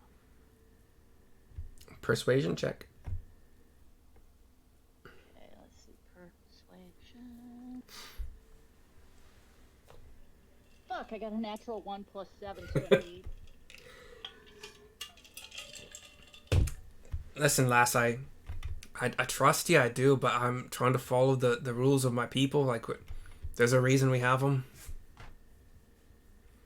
Totally understand. How about the ring stays here with us? You go get whomever you need to get, and I promise we will be here waiting for you. Oh, and she grabs a little holy symbol and says, I swear, oh my god. Here's the one thing I'll say. She adds Go ahead. the caveat that says, unless somebody comes and kills it, breaks it, And then, of course, we won't be here, but other than that, we will. Yes, of course. Here's what I'll tell you. I'm going to do this one time. So, if you want me to go into our temple area and talk to my people about how much they're willing to pay for these items, it's only going to be one time. I'm not going to go in and out. So, do you have a price you're willing to settle on, or just as good as I can get? Will you negotiate in good faith? I'm not going to negotiate in bad faith. Like, these are my people, and that ring was a very good thing for us, and that amulet was even more so. So I'm willing to bet our people are going to pay a good price, but I can't necessarily say it's going to be a price that you guys are entirely happy with. Not unhappy, but... I say we trust him. What the heck? So, yeah, she'll just say, fine, go speak to whomever you need to speak with. We will wait here. I trust you. A moment. Yeah, go ahead. I say to Sarissa, Mm-hmm. explain why we want a good chess. I think she did. For Well, Bugdob. yeah, so I'm going to Armor say for that Bugdob because we don't want him to there may die. be a sympathetic armor. Oh. So Sarissa will say the reason we're driving such a hard bargain is we have a fellow party member that has no armor. And the armorer in Sandalin wants an extremely high price. Quality of work he give us, but woe is me, we don't know anybody else with higher quality armor than this blacksmith in Sandalin, so we're going to be stuck purchasing subpar armor. It's a shame we don't know anybody that can make better armor, and we will gladly give them as much money as possible, up to the price that this subpar armor maker was willing to charge us to get armor. So, if you could get as much of a price as possible, or do you think that perhaps you know an excellent armorer who could just make the armor for us in a sort of barter if we were to throw a little more gold in? Exactly what do you need? Hold on. What the hell is on my ceiling? What the hell? And so basically she's gonna explain, like, you know, give Bugdob's dimensions and explain we're trying to get some... Rio, can you explain exactly planning to have made? Double-sized plate. He's a good guy. You're trying to armor an ogre? Well, Yes. he's an ogre only by birth. Other than that, he's an extremely good individual. In fact, he's outside of town right now with the centaurs, spending the night with his two kitties. He's been quite the ally. He did help quell the uprising in Axholm, at great peril, might I add, because he has no armor. You said ogre by birth. What is he now? Still an ogre by birth, Oh. but an extremely valuable individual to our party in nature. And he helped. Well, And he He's our help, friend. how the- He's our friend. He's And he- our friend. he helped clear Axholm. Yes, he in fact was extremely instrumental in killing some of the ghouls. Very precise with his shots. And did you say he takes care of kitties? 2 kittens, Yes, as he a matter does. of fact. Yeah. And then Okay. we proceed to explain the baby Bjorn and the kitties and the cat ramps and, you know.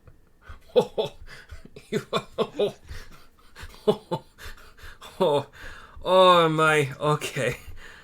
Oh, that's one of the best stories I've heard in a long time. He really one in a million. You You're would not another individual. He's quite exceptional. You're trying to make full plate armor for an ogre that has kitties? Yes, and miniature armor for the kittens. The kittens also need armor. No, you're yanking me chain on that one, right? There's no way. No chain being yanked. We're fine with leather armor. That's the best we can do for the kitties, but the kitties need to be protected, and the armor needs to size up. I was gonna say they're probably gonna grow pretty fast, but oh man, okay, yeah.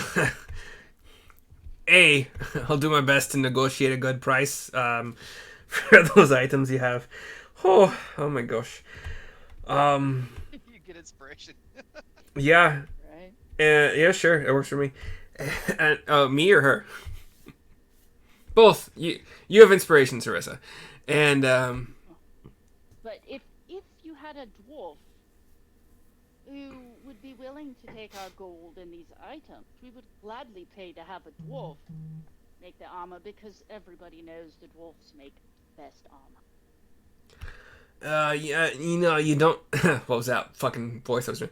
You don't. Fucking shit. You don't have to butter me up, lass. I'm already going to be doing my best. But the second thing I was going to do for you is, I'll talk to my dwarven brethren and see if we can get a good dwarven armor smith to kind of help you out with the price a little bit. That would be lovely. Can we meet this ogre and the kitties by chance? Yes, we could potentially set it up. As you understand, it would be very hard to just take an unclad ogre into the city with no armor. Not in town, Yeah, no.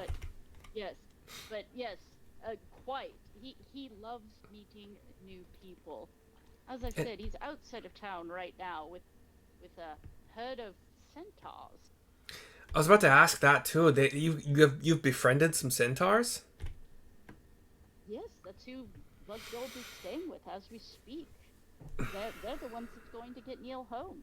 We have quite interesting friends. Gosh, I'd say so. This is quite a day. Yeah, you should get out of town more. It's crazy out there. I mean, there's a dragon, so we're a bit afraid of that. Well, that's what we're here. The sooner we get Bugdob armored, the sooner we can go take on the dragon. Aye. It's less of a problem. It's good. It's a good point. Make it a negative problem. Make it a All right. quick question. Go ahead. If we do take out the dragon, would you guys be interested in having first dibs on the scales we get from the dragon for use in your crafts? We'd be right daft to say no to that. Sarissa sticks her hand out and says, let's shake on it. So, If he's willing. before I shake, you're promising all the dragon scales or a portion of them? Like, what are we talking here? She's gonna lean over and be like, Neil, are you alright with us promising all the scales to the dwarves or half the scales? What are we going to do with dragon scales? We should probably get them to somebody who's going to use them. Yes? Alright. So How- all of the dragon scales. How- Except for Sarissa wants to keep 5 of them just as a novelty for herself, and maybe 5 for each. How about the claws and teeth and tail, maybe? And How about the entire dragon? Of course, we'll have to set up, I don't know, maybe we'll leave a sending stone with you, go questing after it, because I'm sure once it's dead, you will need to get there quickly. we'd have to come to you. We know where the dragon's the home is located. It's not close. Yeah. So I'll lean over to Rio and Neil and be like, so after we kill the dragon, I suppose we could when we go to kill the dragon, we could bring a cart with us so we could load everything up and have it all tied up and ready to go so we can just bring it back to Neverwinter to the dwarves. Sure. Do we want to do that? Okay. So Sarissa will pass all that on to him, saying, I don't suppose you could help us out with getting some sort of wagon, though, when we finally go after the dragon, because we're going to need a wagon to cart up all the scales and teeth and claws and stuff to get them back here to you. Aye, we can pretty easily get you a wagon. Yeah, It's gonna have to be something that's a gonna big ass big wagon enough. though. Yeah, and so we might need to get, I don't know, draft horses. Like I said, we're not going to be dragging it everywhere with us, and we'll even gladly return it. We're just going to need a set of draft horses, a wagon large enough to tote the goods back to you. Okay, so from a DM standpoint, are you wanting to leave Neverwinter with said cart and said draft horses? Or are you planning on coming back here? I think we should plan on coming back because we have a few. Hold on. So, Rio, do you think it's okay if, like, we could just give them the list of what we're gonna need when we finally go after the dragon, and before we go after the dragon, we come back to Neverwinter, pick up the team of horses, the cart, etc. Or do we want to try to take it with us now, which we don't know where we're going and what we're doing, and we don't want to stay on the road with a team of horses and a wagon right now, right? So it'd be better to come back and get it. When Better we're to getting come ready. back. Yeah. We'll come back for it, right? We don't have need of it. Okay. That sounds like a deal to be made. I'm not going to handshake on it yet because I need to talk to my brethren about what we can spare and if they find the price to be adequate. Yes, and you have a little bit of time when the wagon and horse. Our only concern is to get some protection for Bugdob right now. He is unclad as a baby's bottom, and it doesn't do us much good while fighting. Okay. So that I don't have to focus on doing an accent as poorly as I have been doing. Oh, you've been doing great. I did give you inspiration because you've Oh, been thanks. doing fantastic. You want, okay, so he's gonna go into this hidden place where he's, you're not gonna be able to see where he goes in. Negotiate the best price he can for the amulet and the ring and the lockbox. And then in this same transaction that he's going into the hidden place to do, you want either a deal on armor for Bugdob? Yeah, or if we could maybe even just give them some gold plus these items to have them just make the armor for us. You know what I mean? Because Yeah. So yeah, if anything, they keep those items and we give them, some more gold, and then they craft this set of armor for Bugdob. So we'll even bring more gold to them. Okay. All right. I'll be right back. Let me go talk to my people. Yeah, and don't forget to have them ask and say when we're ready to go dragon. Neil does a little bow. Yeah, because we promised them the teeth, Respectful. the claws, and all the armor. So you're promising them like every piece of the dragon except for the meat so far because they haven't asked for it, and 5 scales for Sarissa's collection Yes. in exchange for basically just Bugdob's armor. Well, that's just it. Like, I'm just wondering if he just can't talk to him and say, hey, or if they. I'm going to imagine, as dragon skills go, it's probably worth a metric fuck ton compared to some double plate armor. So, if we promise them all the stuff from it, if we have them these items, if they could just make Bugdob's armor not on consignment because they're getting these other items from us, but the cost they want for the armor to then be taken out of, I don't know, like, not a ton of money, but some gold, because, you know, we need to have money to live off. Some set price for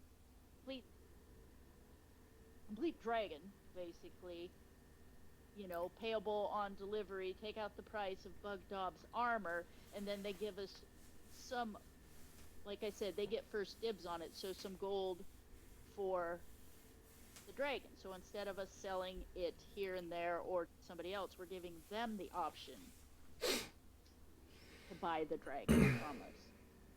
First dibs on it, you know, what they see as a fair price for an entire dragon with teeth and claws and scales. Okay. That changes things. I thought you were just going to give them the dragon scales and claws and teeth and stuff. You want to give them first chance to purchase them. Yes, at probably Discounted. oh, at a wholesale value, that you pay wholesale for, and then could turn around and easily sell it at a retail price with whatever they make a handsome return on their items. That makes sense? Okay. Okay, and but they're also going to be supplying the cart and horses to carry all of. Okay. Yes, and so I said minus, you know, like if they want to just keep the items we have, they can subtract the price of any gold we owe them out of Bugdob's armor would be nice, so we don't clean ourselves out of gold. But, you know, and like I said, it's just like yeah, they're lending us because they won't come to us, so we need to get the dragon back to them. If they need to charge us a few gold for the cart and the horse, they'll get it back. So yeah.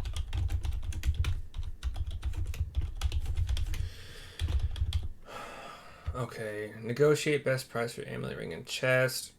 Make Bugdob's armor. If they agree to buying the entire dragon at wholesale, we would like, if possible, to subtract whatever we still owe them for Bugdob's armor from the money we would get for the dragon. But if they don't want to front the money for the armor, we could then pony up some gold on the front end. And then, Okay. And as far as negotiation tactics go, is there anything else you want to ask for in exchange for what, basically giving up the entire dragon minus those 5 scales? Do you want to shoot for the moon or kind of be where you're at? I vote we shoot for the moon. I mean, because not only are we bringing them something valuable to make armor out of, they can now go out and about freely without being terrified that them or their brethren are going to be murdered, become, Okay. you know, So what else? Cheetos for a dragon. What else might you ask for, either now or after dragon defeat? I don't know. That's something we need to have a conversation about. Yeah. So if we want to end here, but the problem is you guys don't do a whole lot of talking in between sessions, so I don't know if you'd actually have a discussion. What's the discussion that we need to have? So far, he's gonna just, as a favor for the cool story and because you're nice, he's gonna try to get the best price he can for the amulet, the ring, and the chest. Right. They are going to make or start making Bugdob's armor at a discounted rate, given that you guys are going to give them first chance at purchasing at wholesale prices all the dragon parts minus 5 scales. And they're also going to supply the carts, maybe plural, and horses to go pick up that stuff. Right. But I mean, What you are have we going to charge them? What do we want? you have the opportunity to shoot higher if you want to. If you want to be blindfolded and taken into the enclave, temple, whatever, you'd have a chance to negotiate. But again, entirely your choice. So you're asking us like what we want for the stuff we're trying to sell? Yeah. Well, do you want to shoot any higher than just Bugdob armor, or are you happy with this transaction? Well, like I said, we gotta figure out the price for. Oh, you know what we could do is we could just set up a meeting for tomorrow. Where we all meet, we have our ducks in a row, we sit down with your man and hammer out a fair price and a fair trade for higher dragon and armor for our friend. When I go down there, I can. We could even do that tonight. Before bed, meet in an inn, buy a secluded room so we can have privacy while we talk and negotiate. Yes, we could do that. So we could go somewhere and the dwarf man can come to us and we could negotiate, and that gives a few to decide what, because so she's going to be looking at Rio and be like, basically like, Rio, do you have a general idea what the going price is for a dragon carcass,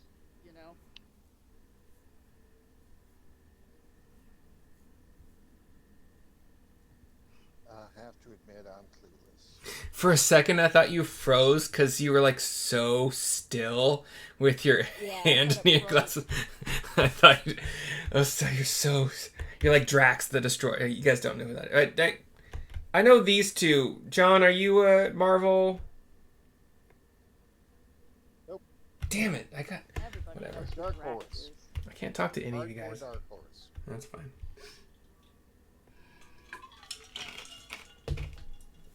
I'm so still. I'm sure I'm invisible. Anyway.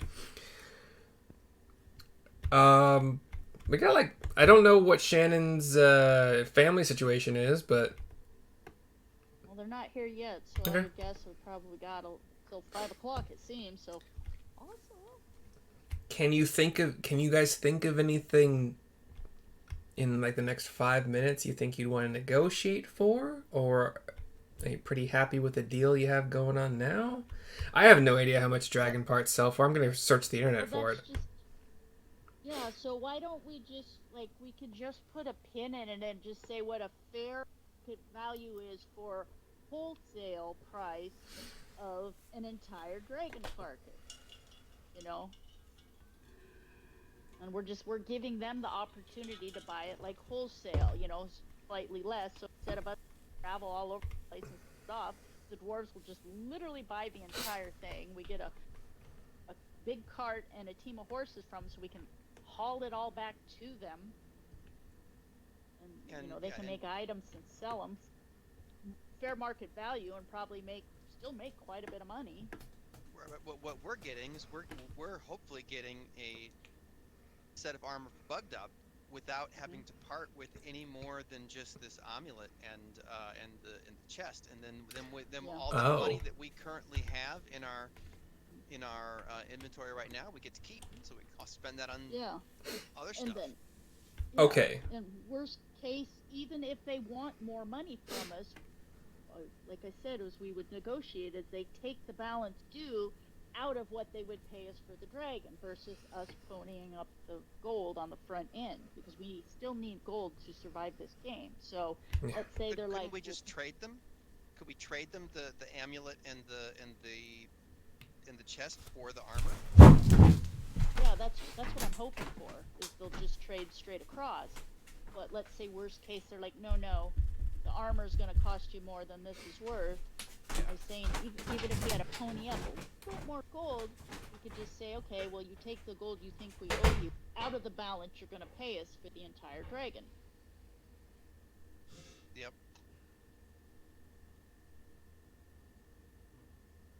I like the way you think. Yeah.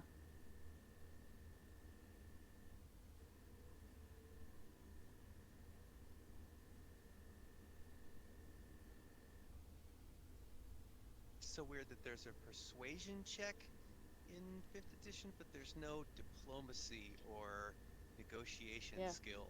It's I guess it's all just persuasion. Yeah, it's weird. It's kind of like almost like it's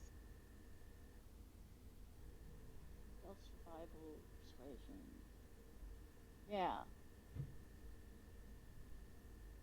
Because I figure if we get to the point where they're lending us a cart to go get the entire dragon, you know, we've got some, you know, signed a contract, spit in our hands and shook on it type, you know. Yeah. No, I think Yeah. that's it. And We're- it might be a good marketing ploy for them to say that one of the warriors that took down the dragon was in fact wearing armor made by their very own smiths. You know? We gonna let them put stickers all over Bugdob like a NASCAR driver? Right? How hilarious would that be? Oh, you're the ogre from the god of Mordor or whatever it is, Mordon. Oh, you're the... Exactly, that would be...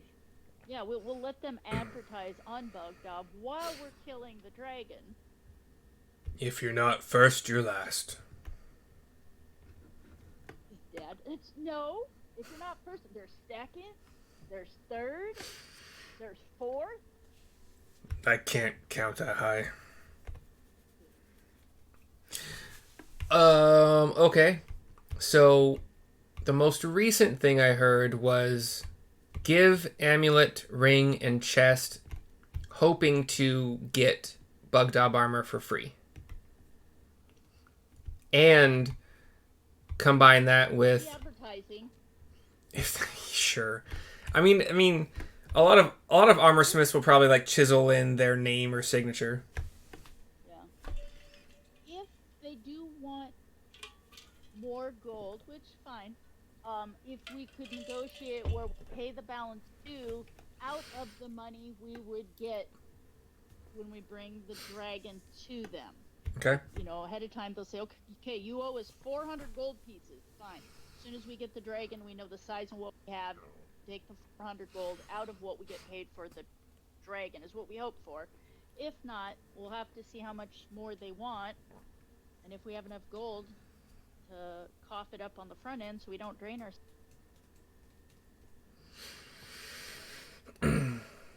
Okay.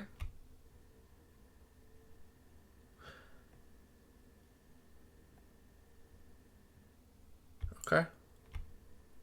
I had a price in mind for the amulet. And the ring and chest, I have not figured that one out yet, but I think I can figure it out now.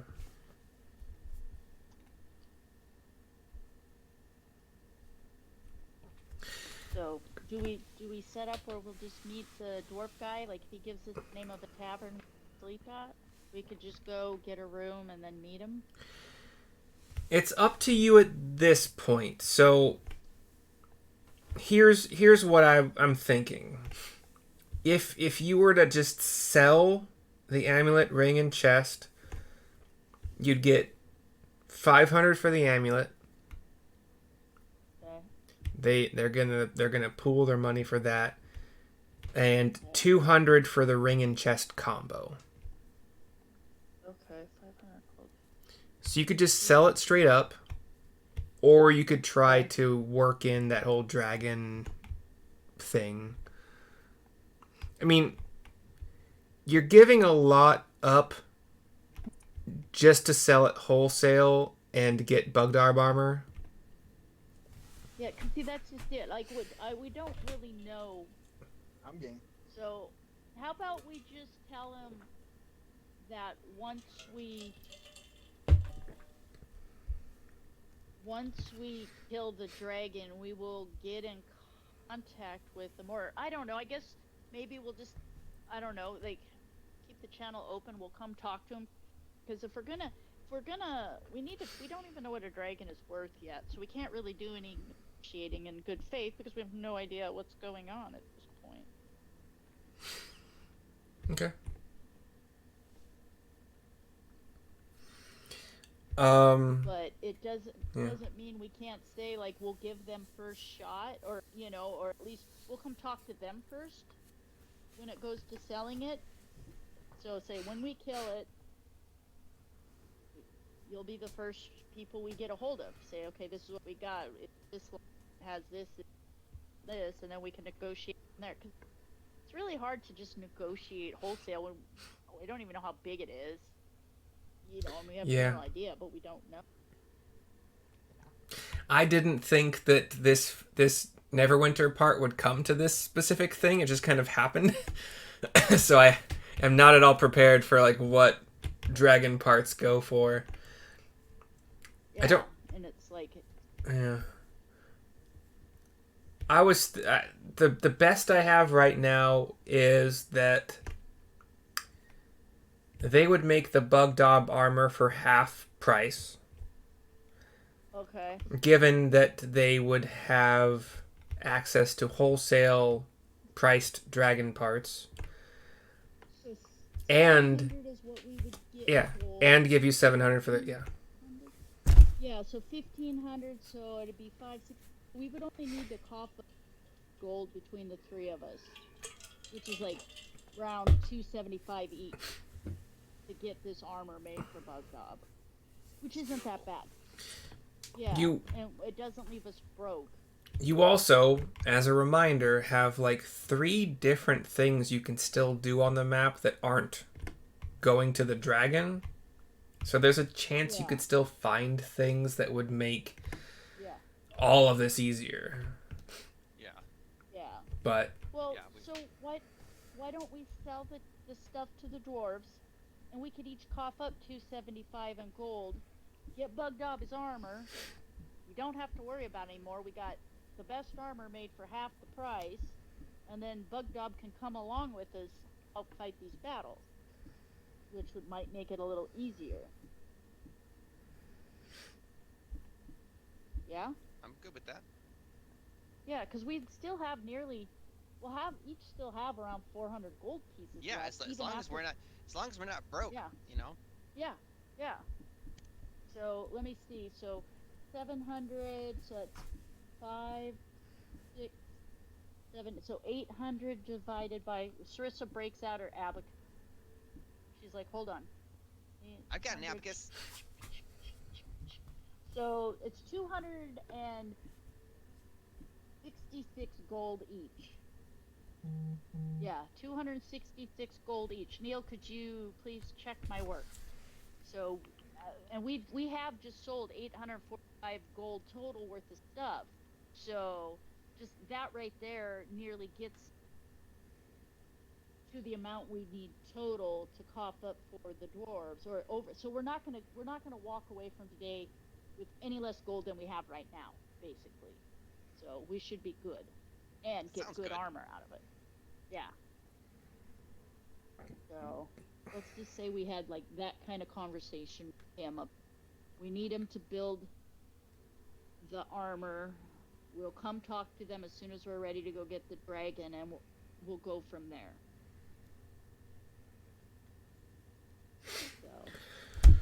So. all right. And then we can give them like Bugdob's measurements. We'll say that. We'll say that happens as part of it. So Yeah. What's gonna have some adjustable straps, I'm sure. yeah.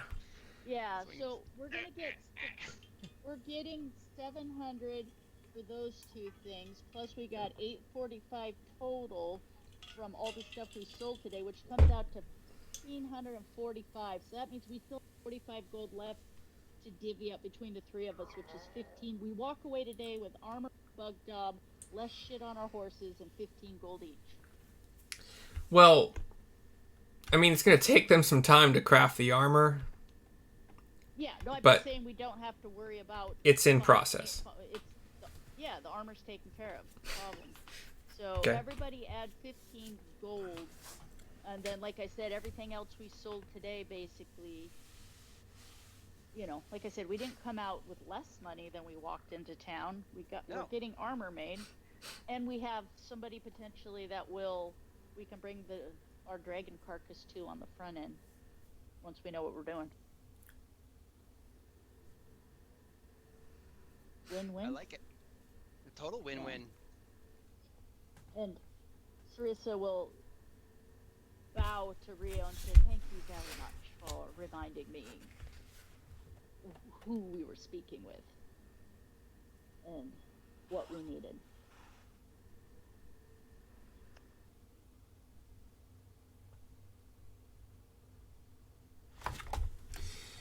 I'm trying to figure out just how big this dragon is and if they could... Didn't you say it was a young dragon? Yeah, it's ranked as large. I mean, Bugdob is technically large, so that's not saying much. Yeah. It's a big category. Yeah.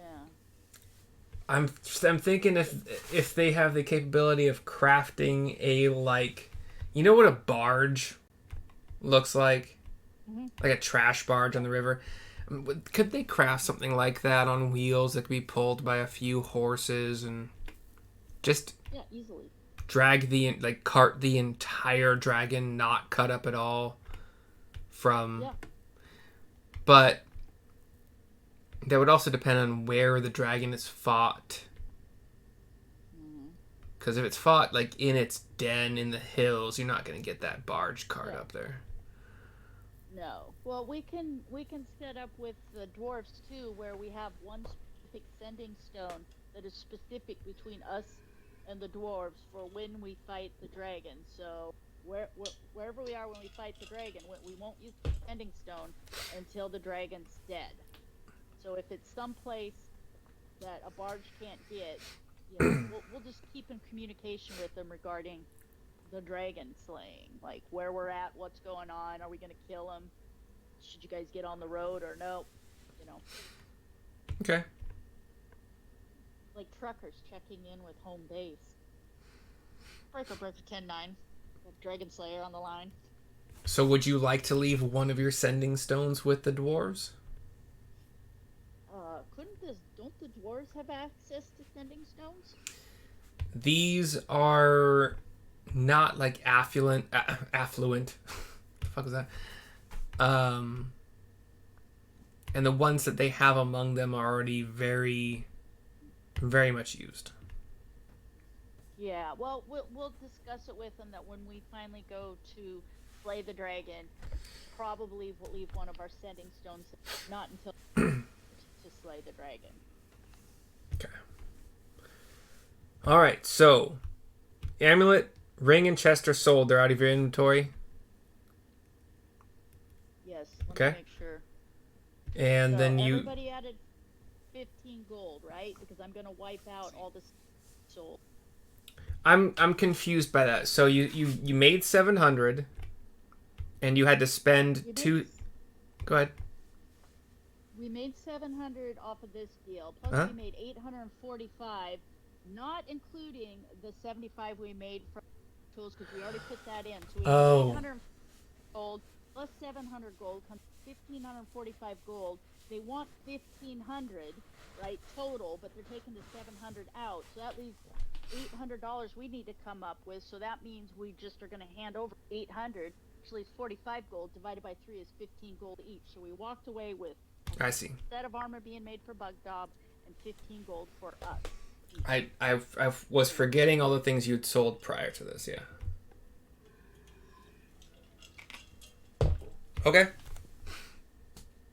Cool. That was a hard day's work of bartering, but good job, Sarissa. Right? You deserve inspiration. So you're not Go ahead. you're not leaving the sending stone yet. No. Okay. We've let him know that when we are on our way to kill the dragon, we will leave a sending stone, but not a moment sooner because we need to be able to do everything we need to do up until we're going to kill Or the dragon. or have it sent by one of your retainers that suddenly exist.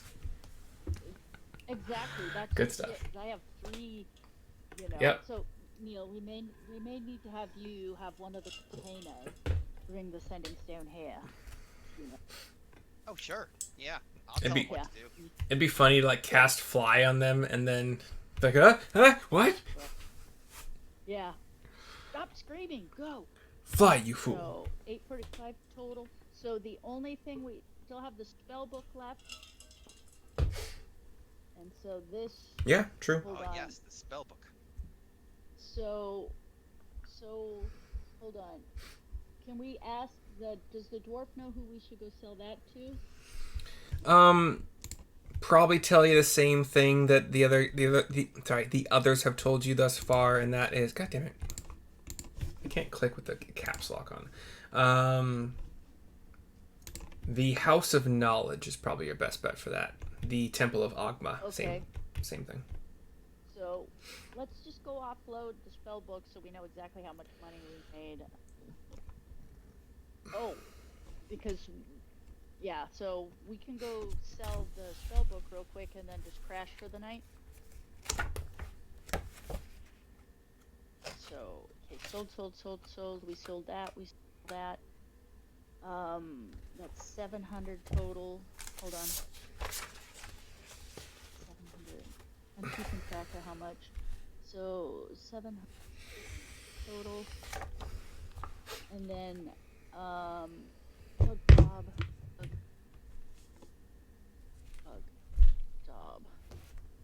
Armor. We're getting it for approximately 1,500 gold by the dwarves. Okay.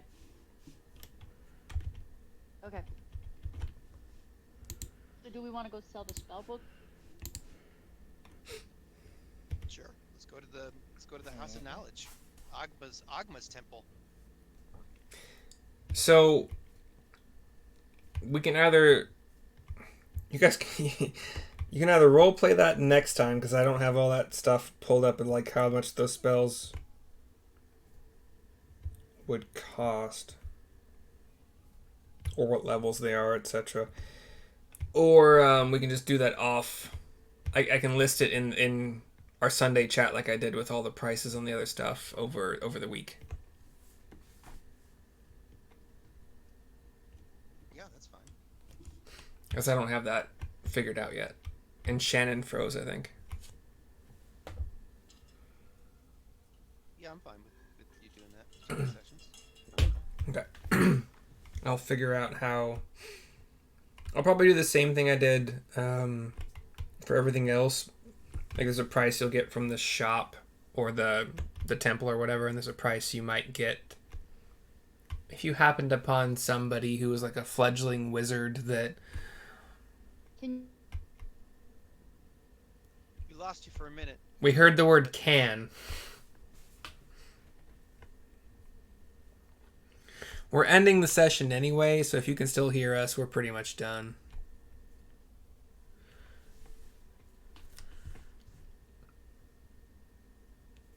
No, There she is. She's back. Can't hear you though. You're on mute. So I'll figure out how much that spell book or maybe the individual spells from it might sell for. And we'll reconvene in a week. Neil, you said April. What day in April was bad for you? It is not next weekend. The weekend after. Okay. I can't do. 13th? April 13th. Yes. Okay. Cool. It's 14th? Yeah. Oh, I guess that is how numbers work, isn't it? Okay. Cool. 'Twas a pleasure, even though it was mostly negotiations. That's still fun stuff sometimes. Yeah. No, that's good. I think we. For episode of Papers and Paychecks. Exactly. Concluded. Yeah, I'm sad you guys didn't go in the Dragon Barrow, because just saying. April 14th, no game. Yeah. Yeah. Sunday, April. And then, so we're gonna sell the book. Like, we'll have a price next time for it. Then. Yeah. So we know how much we sold it for. I might find the price like in the next 20 minutes. It's just I don't like the pressure makes me search worse. Yeah. So okay, I moved all that stuff. Understandable. Yeah. I marked everything as sold. getting the armor made. Thank Mm. you, Rio, for reminding me to say something to him about what we're trying to do. We got a way better deal. And it's probably better armor. It's gonna be the same armor. I was It's gonna be cooler. thinking you It's guys gonna look cooler. like might Yeah. negotiate for some stuff to help kill the dragon, but like armor or rings or whatever, like frost resistance or some like one use lance you can throw to, I don't know, but it's cool. We're cool. Well, we can talk to him too before we head out to kill the dragon too. Like I said, it's I mean, I was like, at shoot some point. for the moon with this negotiation, guys. Yeah, exactly. You always start high. How often do you get to the chance to buy an entire dragon carcass? Yeah. So And I might not do it anymore. Well, I'm gonna keep that one to myself. But let's say that if you had entered the Dragon Barrow before coming to Neverwinter, some of your troubles might have been solved before all this. yeah, well, it Yeah. doesn't mean we won't find stuff that we can't sell down the line. Like I said, True. we don't seem to be overly attached to anything. Neil wants to get home. We don't want Bugdob to die, and basically everything we own we'll sell to give the kitties what they want. So there you go. Are we really making armor for kitties? Yes. You sons of bitches. Or at least Non-negotiable. a carry case. An armored An armored carry carry case. case. A black box like from an airplane. How about a armored carry case that has a magic spell that if we get a TPK, the carry case automatically flies the kitties to like whoever we designate as the safe place to take care of the kitties if we all of a sudden all die. Like the kitties, the That box sounds- will, like a homing box. Expensive as fuck to me. That, or we can find a wizard or an artificer that loves cats. Just say, here's the deal: we need you to build this thing, and if we die, you get the kitties. Y'all don't watch Critical Role, so Caleb Widowgast doesn't mean anything to you. He's a wizard that he has a familiar, and he almost always has it in cat form because it's his favorite animal. Yeah. All right. I'll see y'all next weekend. All right. Yeah. Good game. Take care. Bye, everybody.